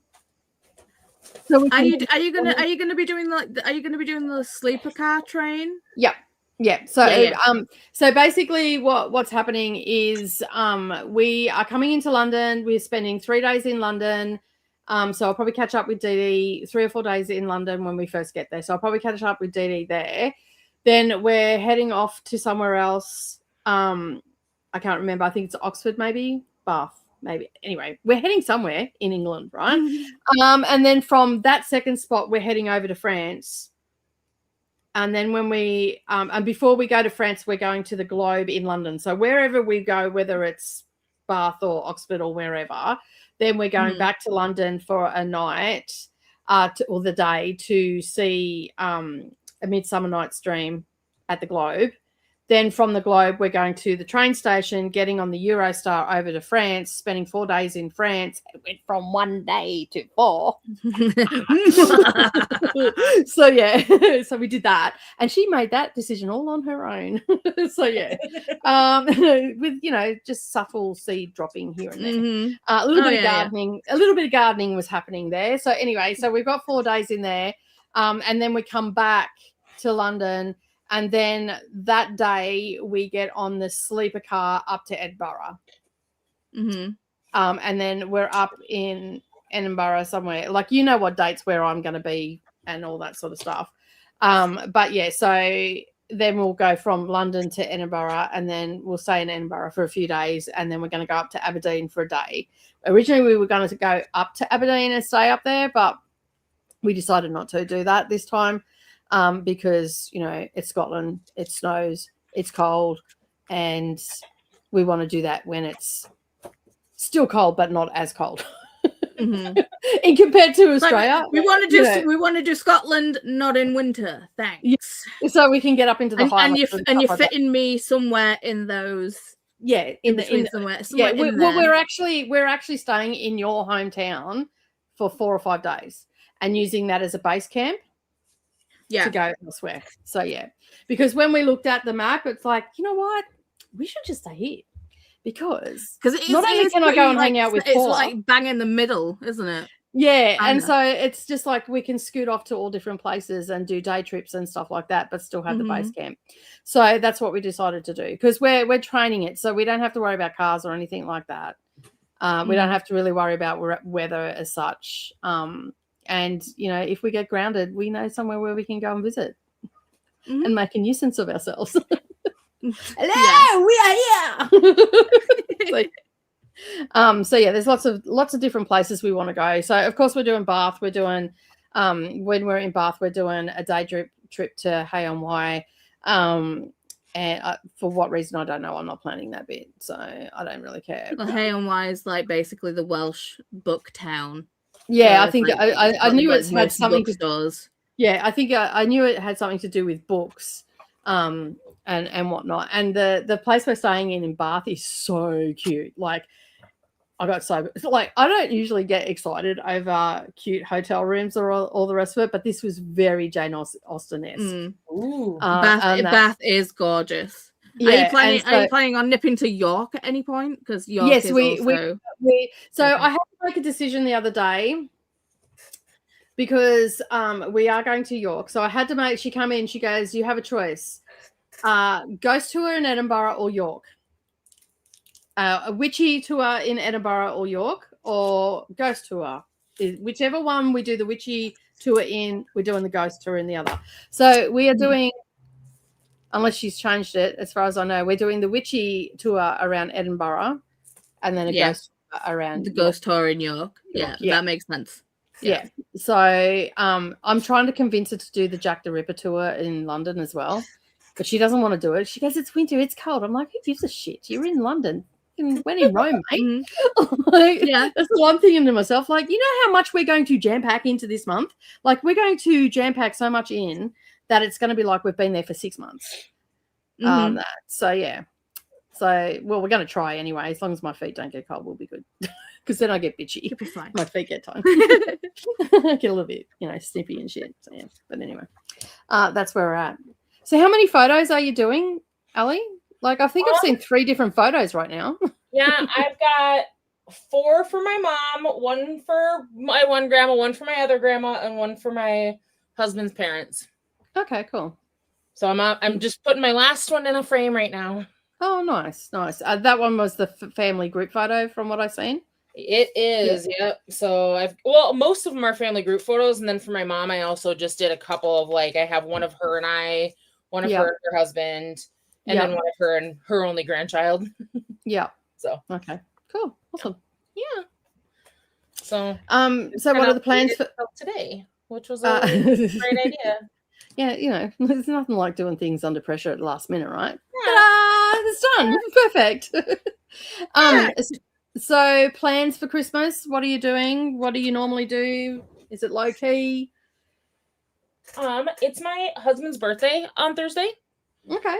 He's a Christmas Day baby, so we're gonna go to the casino. Okay. Nice.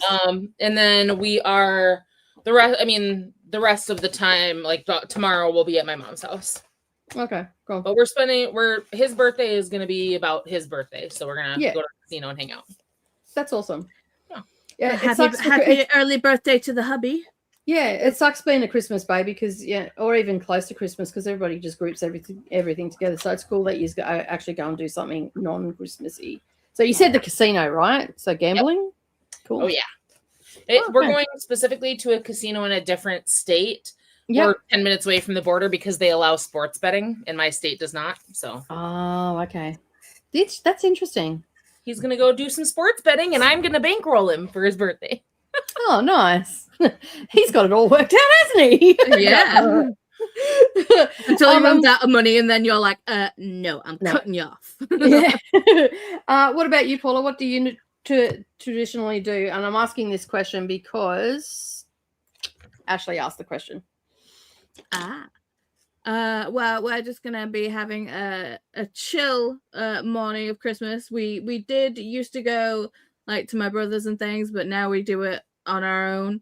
And basically just get up, watch the kids, open presents, then eat bacon sandwiches, and then I start cooking. Basically, that's it. Pretty chill. That sounds so good.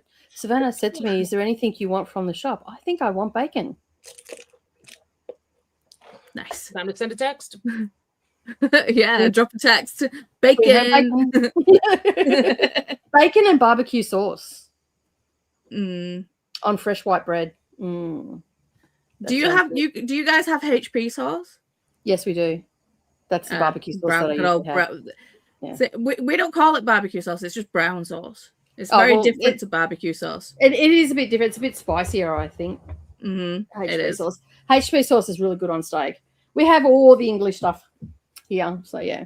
HP sauce, but there's a barbecue sauce that I get, and it's called spicy barbecue, and it's a little bit little bit sweeter than the HP sauce, but same sort of flavor notes on that. And it's just a quick, and it's a lot cheaper than the HP sauce. I don't like to share HP sauce with the family because, you know what, you all work by your own.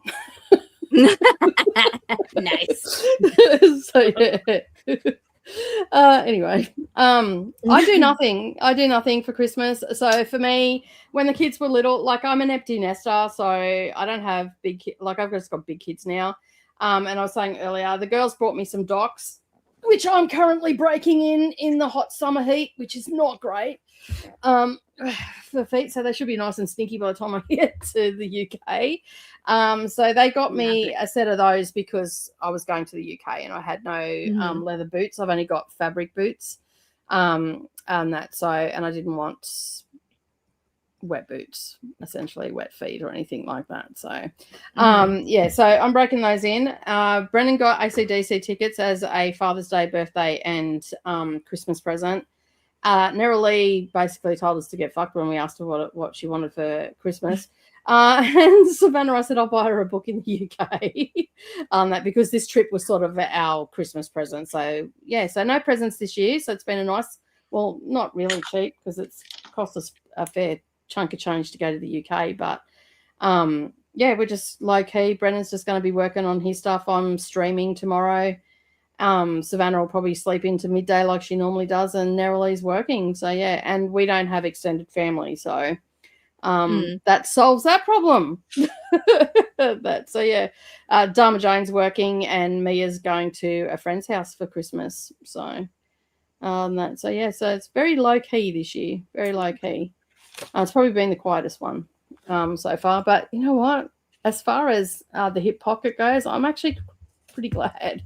Because I is broke after dropping all that money on the bloody airfares and shit. So, which we also went over budget, which you'll hear about in the vlog that will come out tomorrow. It was quite funny because we both looked at each other, and then Savannah's blamed me for it. It's my fault. I'm like, okay, well. I'm going to fucking France. I don't give a shit. Friend stream, yay! Hi to Ali. Helen's also joined us. Welcome on in. I'm giving my cousin Ali Annotation's favorite pens. There you go. Nice. Hey Paula from Mel. Hi Paula, long time, says me. I know, right? So long. We are not exchanging gifts in my family this year, so I didn't wrap anything. You know what? A lot of people are saying that this year. Like this year has really been the funniest thing I've seen was where the millennials have claimed that they op shop for gifts. I'm like, oh, sweetie. I don't often talk to my computer, but when this video came up, I went, oh, sweetie, you're so precious. We've been doing that. It's like the millennials and like all the generations after, like when they do something, it's like we invented it. It's like, oh, sweetie darling, honey baby. No, you didn't. No, sorry. Even your music's not original. Sorry. I hate to be the bearer of bad news, but there was one I watched the other day where a Gen Xer was talking about how Australians tell you to fuck off. Yeah. Did you see that one? I think you sent it to me. I think so. Actually. Probably. Yeah. I'm like, yeah. And he goes, I feel like I should say thank you. I'm like, yeah, you should, because we could have said a lot worse. So, anyway. I really like it. I'm liking it, Paula. I started to study in Scarlet Women on Saturday, and I'm already halfway through book 2. That's a good thing. So yeah, I'm assuming you meant Lady Sherlock series and not the Crown of Stars. Is that correct? Yeah, the Lady Sherlock series. Yeah. Hello, Paula. Happy birthday to your niece tomorrow. Thank you. I walked away for 2 seconds to take cookies out. Meanwhile, Ali and Paula show up. Hello, friends. Ta-da! I had them stashed just for when you walk out of the room. Yep. Hello from Alicia. Oh no, Jean. Shame on Amazon. Hopefully you can get that fixed. Yeah, like what the heck? Well, I mean, it'd make for an interesting video, crocheting with arrows. Mm-hmm. I mean, technically there is a little hooky part that you could use. I don't know how well your yarn would stand up, but that's terrible. And sorry to hear that. Amazon needs to correct that problem just a little bit. Pulled my rice cooker off the counter, and now my lentil and black bean sweet potato curry is all over the goddamn floor. Oh, hun, I'm sorry. Oh, That's sucks. I have part of my there you go, an emergency bacon sandwich. I can see this is going to be a trend now in these sprints. You should like Texas barbecue sauce then. Oh, okay, cool. Awesome. Just plan a trip to America next. Yeah, there's a few things have to change in your country. Yeah. How about we meet somewhere else and you just bring that stuff with you? You know, I'll meet in the closest country to wherever you are. In the Caribbean during winter. Yeah, that'd be good. Yeah. I like that idea. There we go. Book next winter Caribbean. Yep. I mean, to be fair, it's like let's go to America. How about Hawaii? Everybody, Hawaii. Well, they don't like tourism, but Puerto Rico is very, very cheap to travel to too. Sorry, Ali, that doesn't wash with me. I live at the back end of everything, so it costs me a damn fortune to get anywhere. But when you get there, the lodging. Oh yeah, everything else is cheap. It's just getting there. Phenomenal. So to get to the UK and back, it actually cost us $1,800, which is actually cheap. That is actually pretty cheap. Yeah, cheap. To go to the United States, however, I'm looking at about $3,000 return, no matter where I go. So yeah, it's a hard one. Sorry, Chantel. I ruined a $25 pot roast yesterday. If it makes you feel any better, electricity flubbed, and we didn't notice the slow cooker was off for 5 hours. Bacteria City. Yeah, well, you could have ran the gauntlet. I mean, I had to toss it and get a new one. Shit, that's a lot of money. There is now a claymation Nicole emoji. He's in the background creating emojis. Thank you. I appreciate it. And with that, we've actually got to the end of the comments, so we might bring up our little timer and get into another sprint. Let me just do a little bit of editing. Let me just take that off and move us all over to here. Now I gotta go look at the actual sprint to see what the emoji looks like. Yeah, that's what I'm about to do as well. I'm like, oh, you put them all up. Let me go. I've almost forgot to start the timer. Oh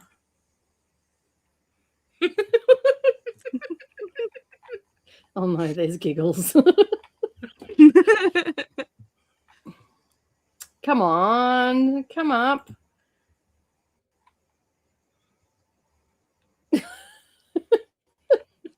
Fuck on the bus. It doesn't mean fuck on the bus. Oh my goodness. They're cool. That is cool. Thank you. I appreciate it. Coda loves doing that sort of stuff. You're awesome, man. Thank you, Bestie. All right, let's start the timer. We'll see you all in an hour and a half. Happy reading, everyone.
with twinkling stars that, paired with the street lamps, illuminated her perfectly.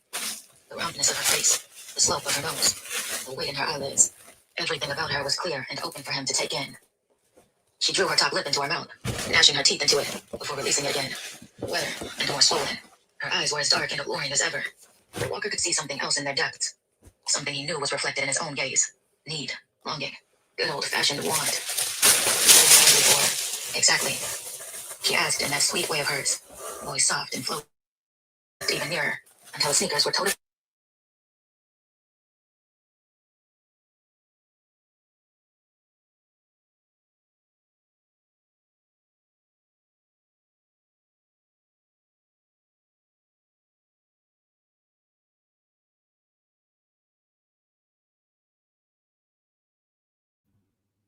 Ali, babe, I don't think you muted. It's all good. I fixed it.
Hello. Hey, oh, wrong one. Try that again. Hello. We are back. Really showing off the hat. Full screen. How did you go? Good. I got over half. I didn't start at the beginning, but I'm over halfway done. Oh, nice. Yeah. We got to enjoy some of your story for about 10 seconds. Yep. That's what I heard. Which is weird because literally I didn't touch a single thing. Both my keyboard and my trackpad were off to the side. Yeah, that's okay. It's just StreamYards that likes to keep us on our toes. Scared the Jesus out of me because I'm like, fuck, where's that coming from? Because like there was rapping going on in my story, and I'm like, Yep. I wasn't even And on it's not your StreamYard. story. And like, yeah, because I had a Christmas one going, and then the tone sort of changed. And I'm like, what is going on? There's a mistake going on here. And I'm like, oh no, it's not me. It's okay. And then Coda sends me a message laughing because he goes, you've unmuted yourself. And I'm like, yeah, no, it wasn't me. Coda's just trying to make fun of you though, trying to do everything he can. Fully. I finished my book. Nice. I wrote my review. So yeah, it was actually not a bad little story for a little novella. It was set in a small town. A corporate lawyer had been sent to the small town to track down someone for an inheritance, and she's a bah humbug sort of person, doesn't like Christmas or the rest of it. Of course, she meets a love interest, and that all changes. And we had a villain in there as well, trying to, abscond with something that didn't belong to them. And yeah, it was a Hallmark movie in a book, basically. All right. So yeah, it had all the elements on that, and not a single smut scene to be seen, people. Rough. I can read books without smut. Huh. So yeah, who knew, right? That is kind of surprising. What was that? Sorry. That is kind of surprising for you. Everybody's probably just going, "Oh, really? You do?" Yeah. I've actually read quite a number of unsmutty books this season, along with a lot of smutty books too. Really? So, yeah. So I've read Winter Nights at the Bay Bookshop by Jessica Redland. She's a wholesome romance writer. And this one was by Cassidy Berg, which she's got I think there's 15 in the series. I could be wrong, 10 or 15 in the series. And they're all set in this Snow Falls town, but they're not connected in any way. They just like little novellas set in the town and around Christmas time. So if you're looking for a shit ton of Christmas books, the pacing's really good in them by Cassidy Berg, and they are available on Kindle Unlimited if you have Kindle Unlimited. So yeah. Unfortunately, they don't come with audio, but that's okay if you've got Speechify, or you might be able to get your iPad to read it to you or something. I mean, if they're published this summer, then I just go on Libby. That's where I get most of them. Yeah. I don't know if they're independently published. I didn't look that far, but I just thought the 12 Hates of Christmas, that's got to be good. And it met a problem. So now it's Christmas Eve, so I'm going to finish off the Christmas Carol. And then I'm going to watch the Patrick Stewart version of that tonight. So I looked at it and I'm like, I actually don't think I've watched that, or maybe I've only watched it once. Mm-hmm. I don't think I have though. And it just so happens that I was going to watch the original black and white one on YouTube because all the streaming services that I don't have the Christmas Carol, and I would have had to purchase it, and I didn't want to purchase it. So... but then my husband and daughter decided to get Paramount so they could watch Aussie Shore, which is like Jersey Shore but Australia. That's a train wreck of a show. And I don't know where the fuck they found these people, but anyway, I just wanted to go out and say that is not a representation of Australia at all. Maybe the swearing, but everything else, no. Not in my sphere anyway, and I know some pretty trashy people. So just saying, like, I know some pretty sketchy and trashy people, and I don't feel like that these people represent Australia at all. Maybe one of them might. Lily might represent Australia. Yeah. On that. So yeah. That she's a little bit headstrong and a bit mouthy, a bit potty mouth. So yeah. But so now I can watch the Patrick Stewart one, which is good. So do you have any Christmas traditions that you do every year with books or anything? Like, is there something to read every year? Nope. No? I've been working on doing very few rereads, so cutting down the number of rereads that I do, just because there's so many new books that I want to do. There are so many physical books that I need to read, so I've been cutting down on rereads. Usually, like if I have holiday books, I will try to get them read in this month, just because I don't want to read in January. So I think I have one more holiday one that I'm going to read this month. Maybe on Monday, because on Monday next week I'm doing my 24-hour readathon sprints. Oh, okay, yep. I'll maybe do it then. It's like really short, but yeah. Other than that, I just took time off work, so I'm like, I get to read. I generally read A Christmas Carol every year. I try to incorporate a couple other Charles Dickens, because Charles Dickens is one of my favorite authors. But I do reread some stuff. When I finish this, I'm actually going to be rereading Little Women, because while it's not a Christmas book, it does actually have Christmas in it. So so I'm going to read that, because it was on my 12 classics, so that's why I've incorporated it for this month on my bingo. So I'm going to reread that. And I couldn't even tell you the last time I read that. I would have had to have been early 20s, maybe, was the last time I read that. So The 2020s? Yeah. No. In my early 20s, so 90s. In the 1900s was the last time I read it. There you go. So yeah. I was like, huh. So yeah. So probably about 35, 40 years ago. Okay. Give or take. In between that. Yeah. My brain was like, the 90s were only like 15 years ago. What are you talking about? No, ma'am. No, they were not. I was sitting at dinner with the kids the other night, and a couple of months ago now, and they said something, and they've gone, back in the 1900s, and Brendan and I are sort of just nodding, and then we just looked at each other and went, "Fuck, we were born in the 1900s." That's long enough ago to say that now. So, yeah. And it's like, it's scary. I'm like, oh, I don't like it. Yeah. It's just like, I don't feel that old though. Like I do not feel like I'm in my 50s at all. Yeah. On that. And it's just like, it's so weird. It's such a weird space to be in. It's almost like it's not real. Yeah. I get that. Yeah. Not good at all. Anyway, this is where everybody came in, and we get to hear Ali's book too. You're welcome. Everybody had a bit of a giggle. I meant to say it's all good. Got it. It scared the crap out of me. If only it was a spicy scene. And it literally, like, the spicy scene started the minute, like, after that, so you very nearly got one. It would have been hilarious, though. I'm shocked you didn't hear anything spicy, because I thought you would. No, there was just I got onto it pretty quickly though, because I You're ran like, through all. Hold on. Yeah, I went. Hang on a minute. I've got nothing that could be playing video. It only can be StreamYard. So yeah, the spicy scene had just started. Oops. I went to every tab. Yep. Shannon joined us during that sprint. Welcome on in. Still reading Christmas Gift for the East End Library Girls by Francine McBride. Nice. That's a long title.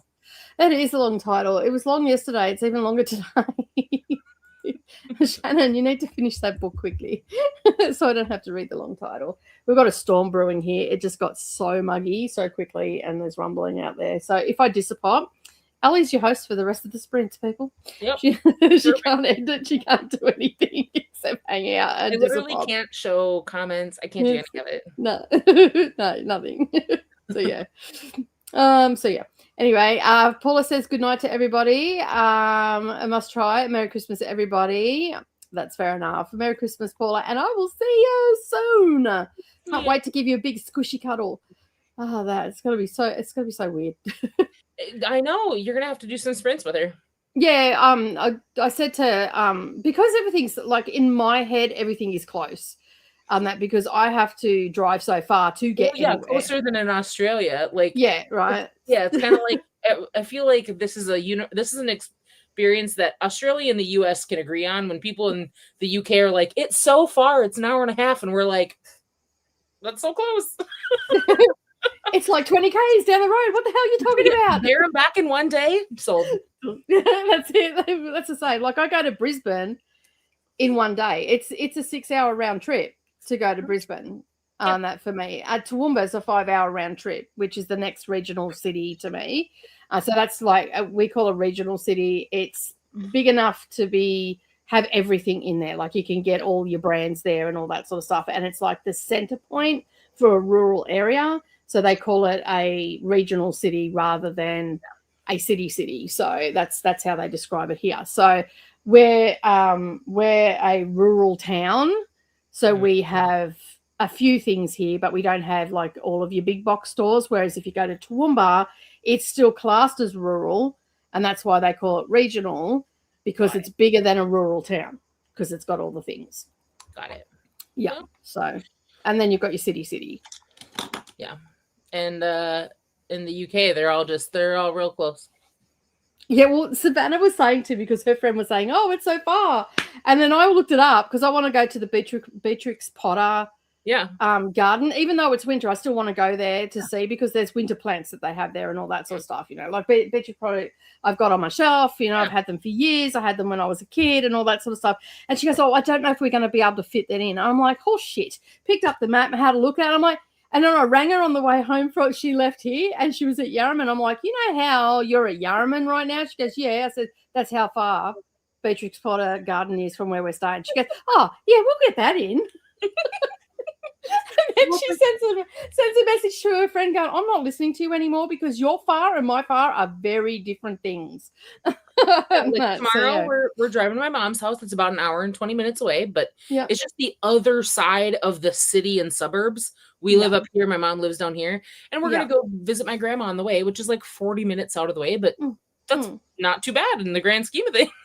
That's it. Like, for me, when I was younger, I used to, and my son was about 5 or something, I had a decision to make, and it was quite a life-altering decision. Mm-hmm. And at the time, my parents lived in Sydney, and I didn't really know anybody. Like, I'd lost touch with a lot of people in Sydney, and I didn't want to go to Wollongong, which is a couple of hours south of Sydney. And I'm like, I need to think. And the best place to think is to be in the car while I'm driving along these highways where there's nothing going on and all the things. So I jumped in the car and drove 10 hours to my parents' place because I needed to think. And then, 2 days later, I turned around and drove back home again. And that's what you do. You just drive. Yep. You get to where you need to go. So, yeah, I feel like England is not that spread out. The only thing that will hinder us is if extreme weather would be the only thing that would hinder us, I think, in our travels. Thanks all. Yes, I vote for official meal rescue for Nicole's channel. Bacon sandwich. Yes, the bacon sandwich is the rescue meal. Tennille says it's time for bed. Thanks for the sprints. Thanks for being here, Tennille, and have a Merry Christmas. If I don't see you tomorrow, no, it's Christmas Eve for you tomorrow, so I may see you tomorrow. But yeah, just know that I've wished you all a Merry Christmas if I don't see you tomorrow. I'm back. I made the apple pie, cleaned and ate dinner, put the kids to bed, and read to page 107 in Dark Fever. That was very productive, lady. Yeah. Nice job. It's been nice job. That's what we like to see. Welcome back, lady, from Glendar. I got to 46% in my book and logged my books for 2 of the high Herkid Challenges award subgenres. Nice. Very nice. Is there some sort of milestone coming up? Because that doesn't start till March, does it? No, Herkid is July through June. Oh, okay, yeah. So that's like it's only halfway through. So, but it's like you reach milestones on your own by completing. Okay. Yeah, there just seems to be a lot of people logging and stuff. I thought there must have been like a mid-year, or a. I think it's that we all have like a little bit of time off work, and we're like, oh fuck, I haven't logged anything. Yeah.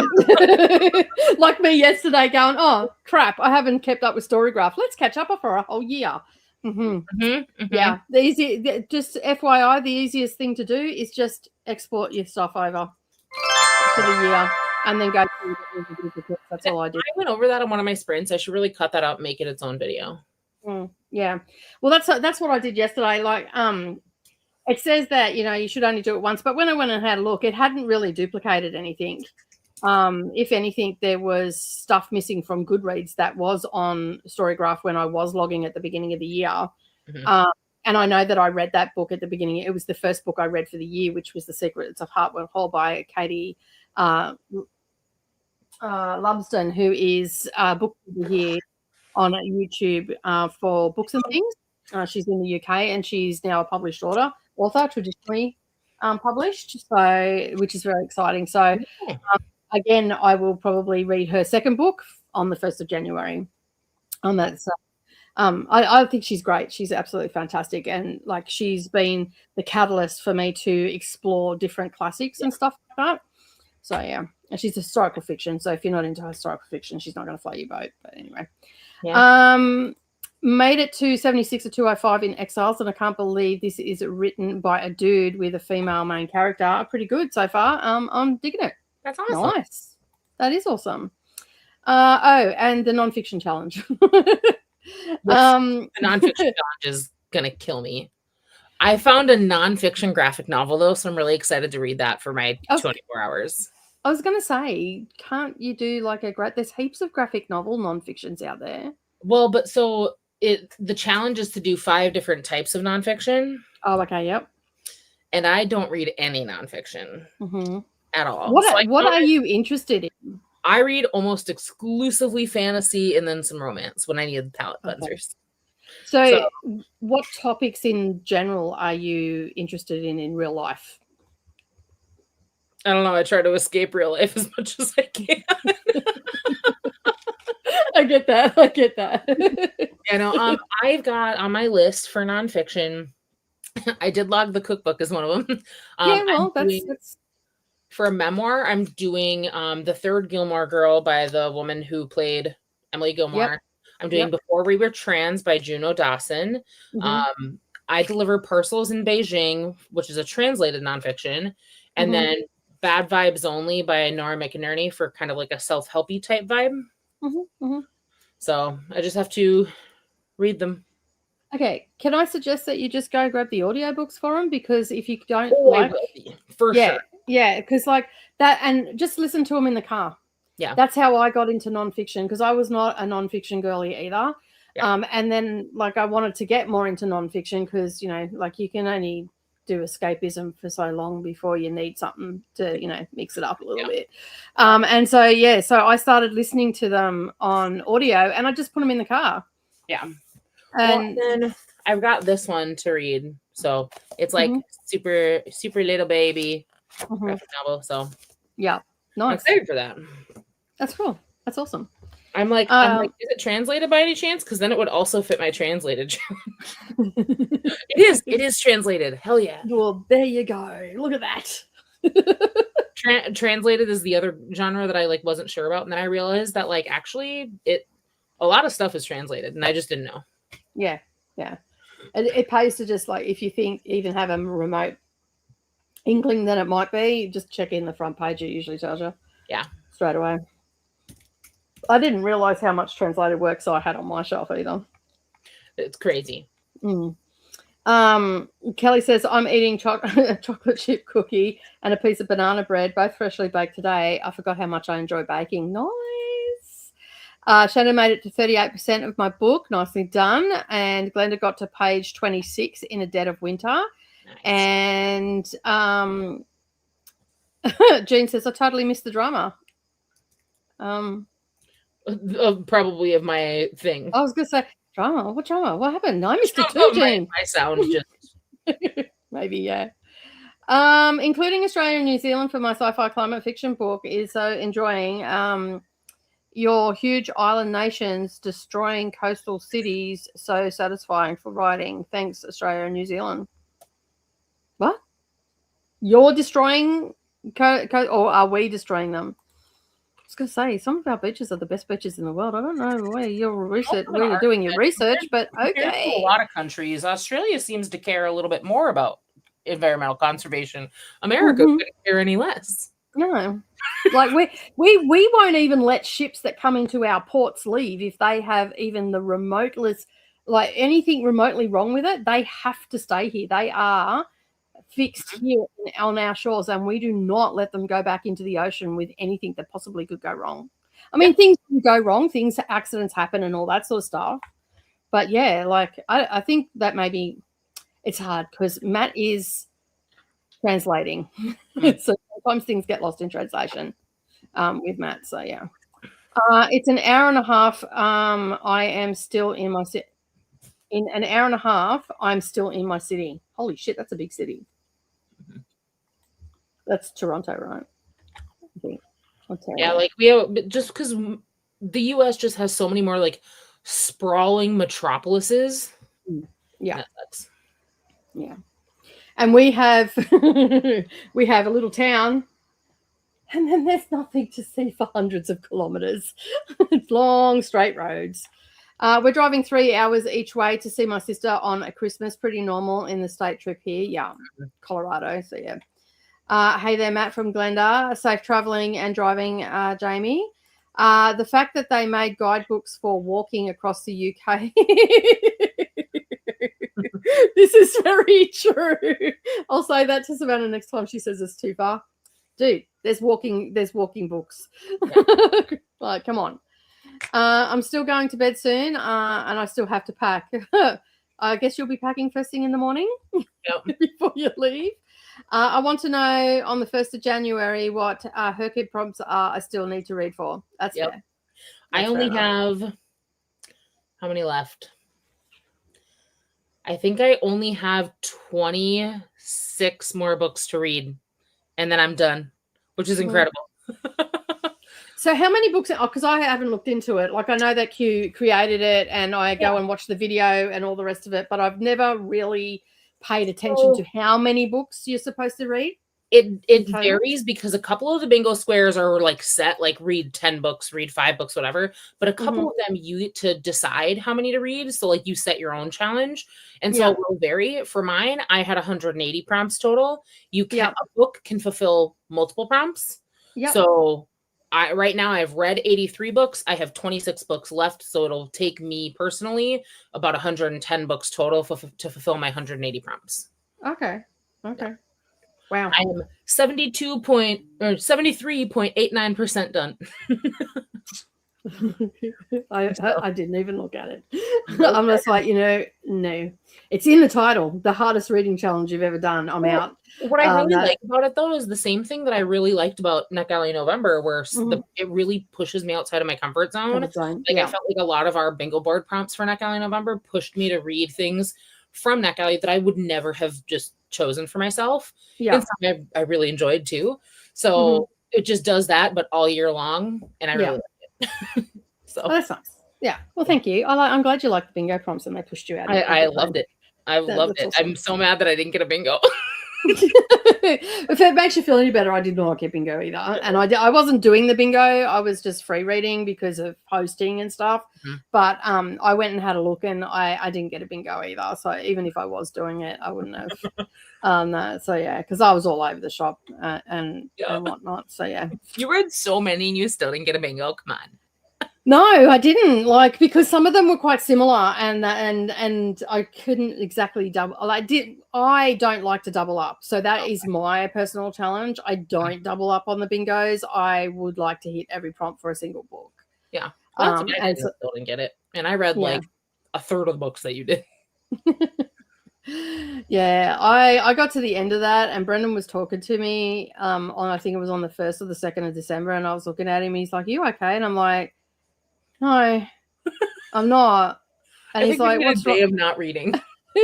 He's like, "What's wrong?" And I'm like, "So when you do something and you're on that level of just adrenaline, and you're on that high, and you've been on that high for 30 days, and then you chuck a whole heap of other stuff in there as well, so that elevates you even further." I said, "Yeah, I'm on the crash day today, so I think I just need to sit here and stare off into space for a little bit to reground myself." You just ate Fruit Loops for 30 days, and now you're back to Cheerios, and you're like, what's this shit?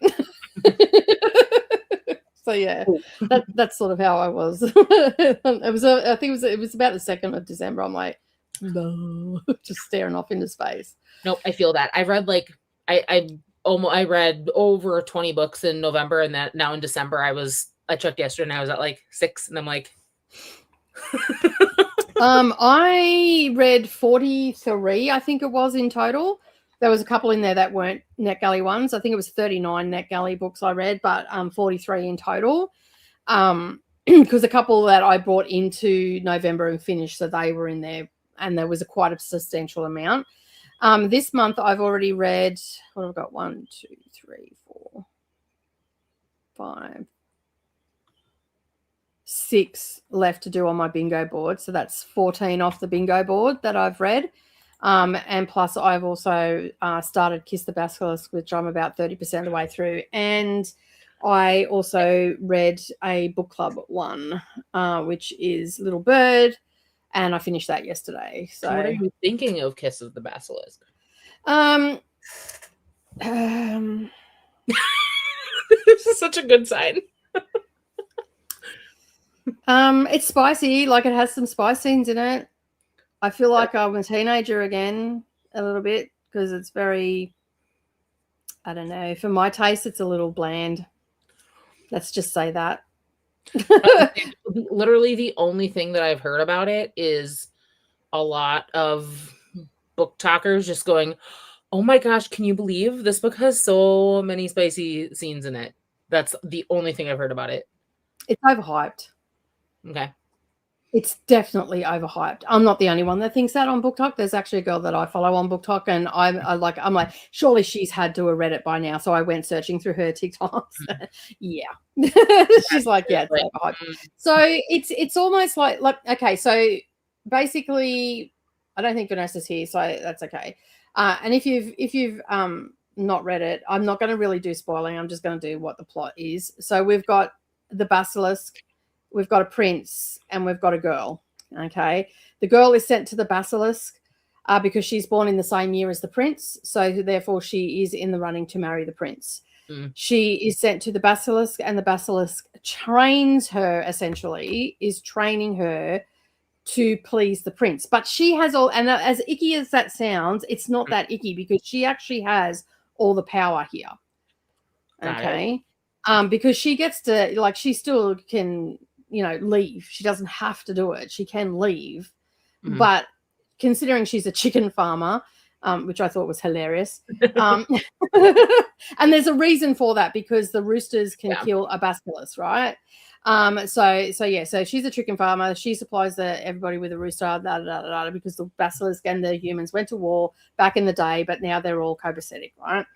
But she is quite a strong character. She's very forward in how she feels about things, and she's not easily persuaded into doing things. So when you say that she's in training, a lot of people get icky by that, but it's not as icky as it sounds, because, as I said, she has the power. She can say no to this stuff. It's not, well, so far what I've read, she can say no, right? There are some spicy scenes in there. There's some magic spicy scenes in there, which was rather interesting. I'm like, interesting. There's also something that he inserts in her that she has in her all the time, but she can't tell anybody. This is the basilisk. And so she's falling, essentially they're falling for each other, but at the same time she's being the basilisk that she's with. More often than not, his girls are chosen to marry the prince. And so, and judging by the second book, Between Two Kings, he's the king of the basilisk. He's becoming a king. So I'm assuming that's where it's going to go. So that second title sort of spoils the book for you. But I find it very, it's just lackluster. Like, I've read better. Like, there's some banter in there, but it's not top-notch banter. Is it spicy? Yeah. Yes, it's spicy. Is it above 3 at this stage? Probably not. Okay. So yeah, I mean, just go in knowing it's overhyped, and you may enjoy it, you may not. Who knows? I'm not saying don't read it. Like, I'm having a good time. I haven't DNF'd it, but it's just not. I like my spice to be spicing, and I like my banter to be bantering, and I like to have a good time and a chuckle. And right now I'm thinking, oh, just shut up, bitch, and just do what you're supposed to do.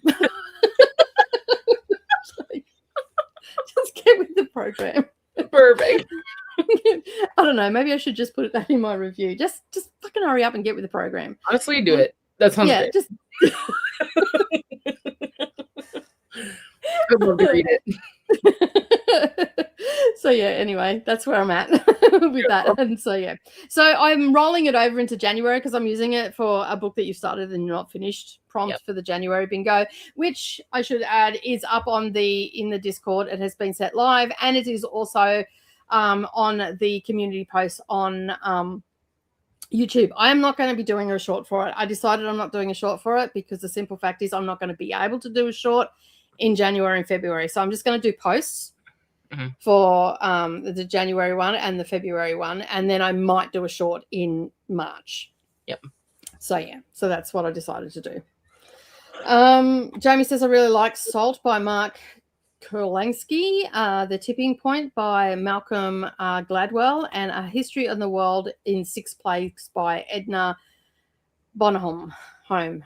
Anyway, that I did good with all of those. So yeah, they are some non-fictions that you might want to look at. Good night and Merry Christmas to you and your family, Alicia. Yes, good night and Merry Christmas. Do you have the graphic novel that Ali is showing? No, I do not. I don't do graphic novels. Please don't put the graphic novels on. I won't read them. On that, I'm not a graphic novel girly. The graphic novels that I have read, I've been bored shitless. So please don't. I've also got a manga that's like super, super thick, but it's a romance. So I was like, okay, I'll try it. Yeah. I don't do mangas either.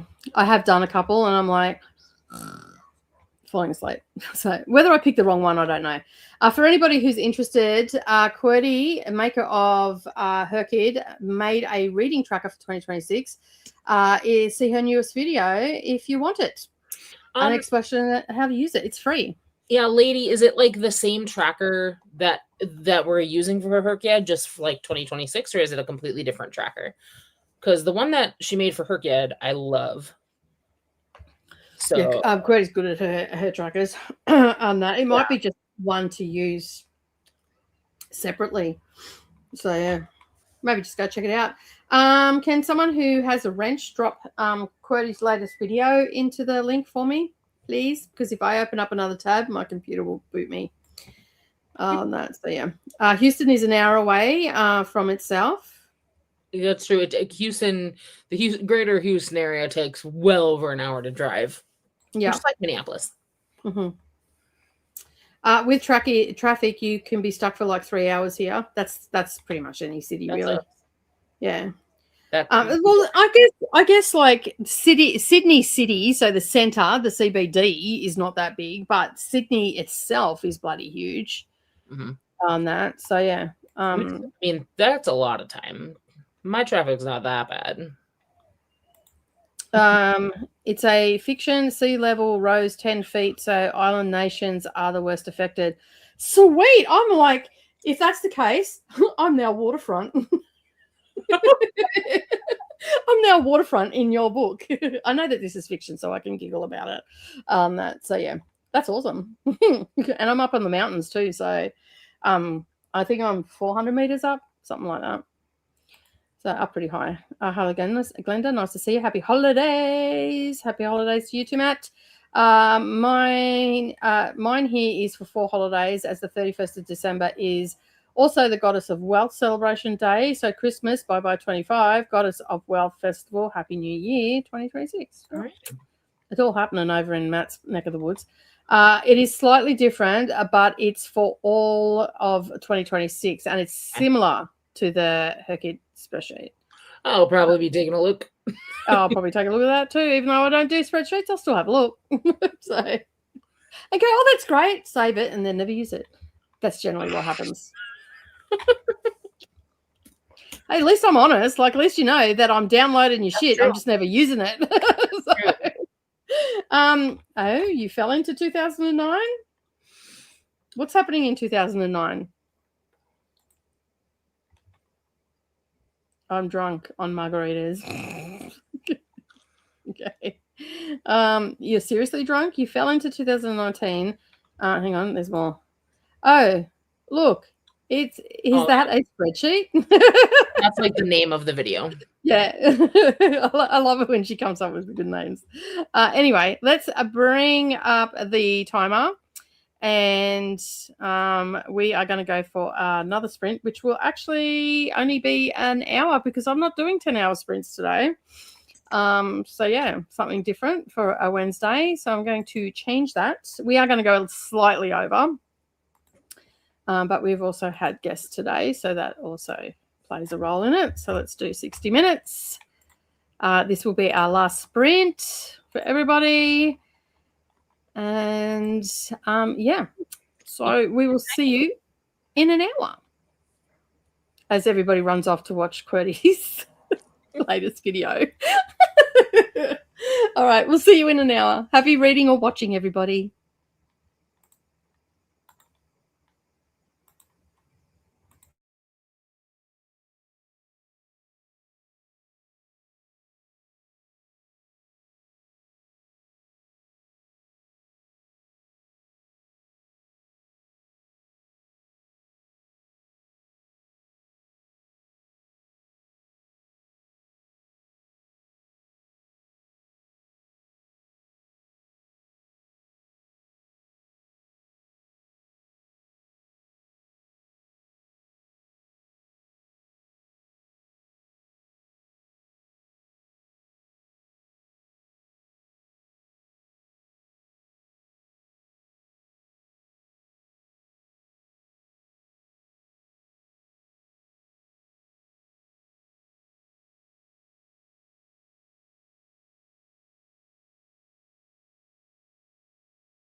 Well, hello. We're back. Well, I am. I can't see you. Your screen's all black. Oh, is that? Yeah. At least for me, it might. I don't know if it is. There you go. Can you see me now? Yeah. Yeah, cool. Because like I didn't touch anything. So yeah. I'm like, oh, I can see me. StreamYard on one today. Yeah, it's just having a moment. How'd you go? Good. I got to 70%. So I'm hoping I'm going to finish today because that would be my second fully completed book today. Nice. Yeah. I got to page 52, I think. Yes, 52 in A Christmas Carol. Nice. So yeah, I only read for the last 20 minutes. Prior to that, I was doing content stuff. So yeah, I played a game of Fortnite and I ripped a hole in my leggings. So. Oh, nice. How'd you do that? I literally don't know. I don't even know if I did it right now. I discovered a hole in my leggings is maybe a more accurate statement. Fair enough. Yeah. Isn't it fun? Then you got to repair the shit. Well, they're not really a fabric that can be repaired super easily. So it's more that they're just like at the end of their life cycle. Yeah. Time to move them on. They'll be home leggings from now on. Yeah. May went off to bed.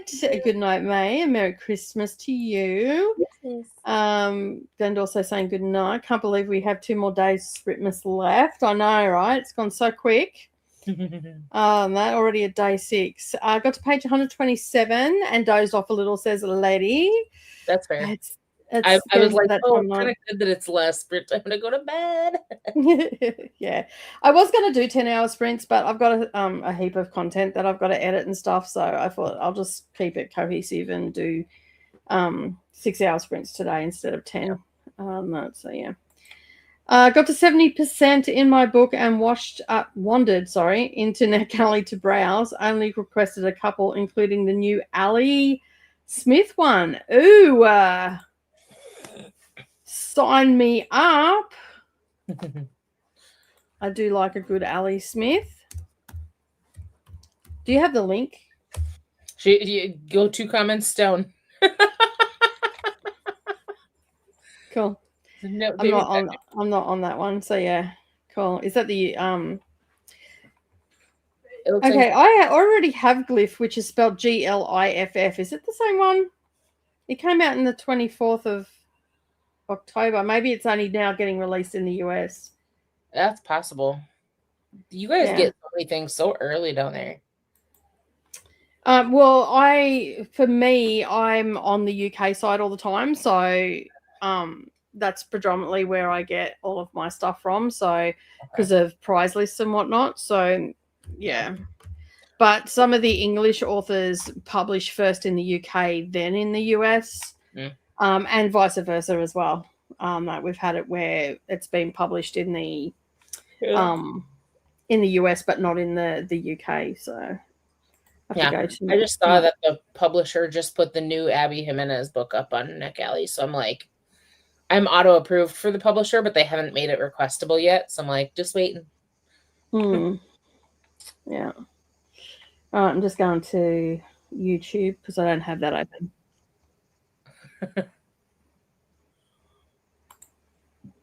Let me just have a look and see if it's the same one.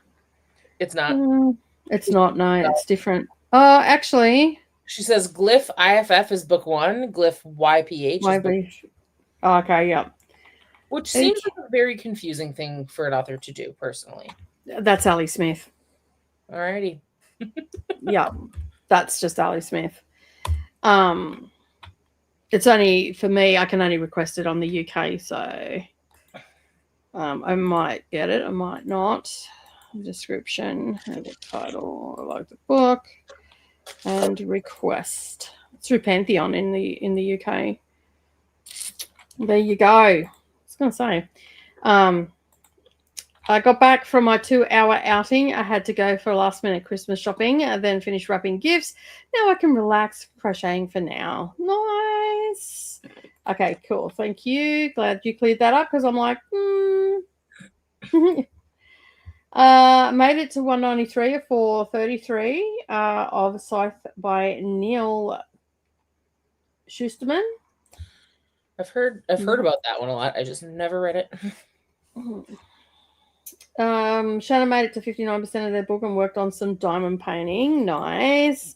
And Glenda got to 34% of their book, Dead of Winter, Beware of the Krampus and Other Wicked Christmas Creatures by Sarah Clegg. That's a mouthful too. We were told to expect the second book when the first one was coming out. Oh, we were? Okay. I missed that. Maybe I didn't. I've just forgotten. Nobody told Nicole. Yeah. I got approved for the first one. So I'm assuming I'll get approved for the second one. One can only assume. I'll probably quickly go read it and put a review in. So yeah. I napped and did some knitting. Guess what, guys? 35 rows to go. Woo! Nice. And it's only like 600 stitches in each row. So, so not as woohoo as one would think. Not tomorrow finish anyway. That. So yeah, and with that, we've got to the end of the sprints. And we'll be back again tomorrow. So thank you so much for joining me today, Ali. Appreciate you dropping in and you got all your wrapping done, so you're all done now. You can just read and relax until tomorrow when you're traveling tomorrow to parents' place, or just a quick little drive. Yeah, cool. That will drive safely, and Merry Christmas to you and to yours. You. No worries. And of course, it's Christmas Day for me tomorrow, so I'll be here hanging out with you guys. Because everybody will be doing their own thing. And I'm just saying thank you to everybody that popped in today as well. We'll see you tomorrow. And thanks for the sprints. No worries, Jamie. Thank you for being here. I greatly appreciate you hanging out in the comments and all the things.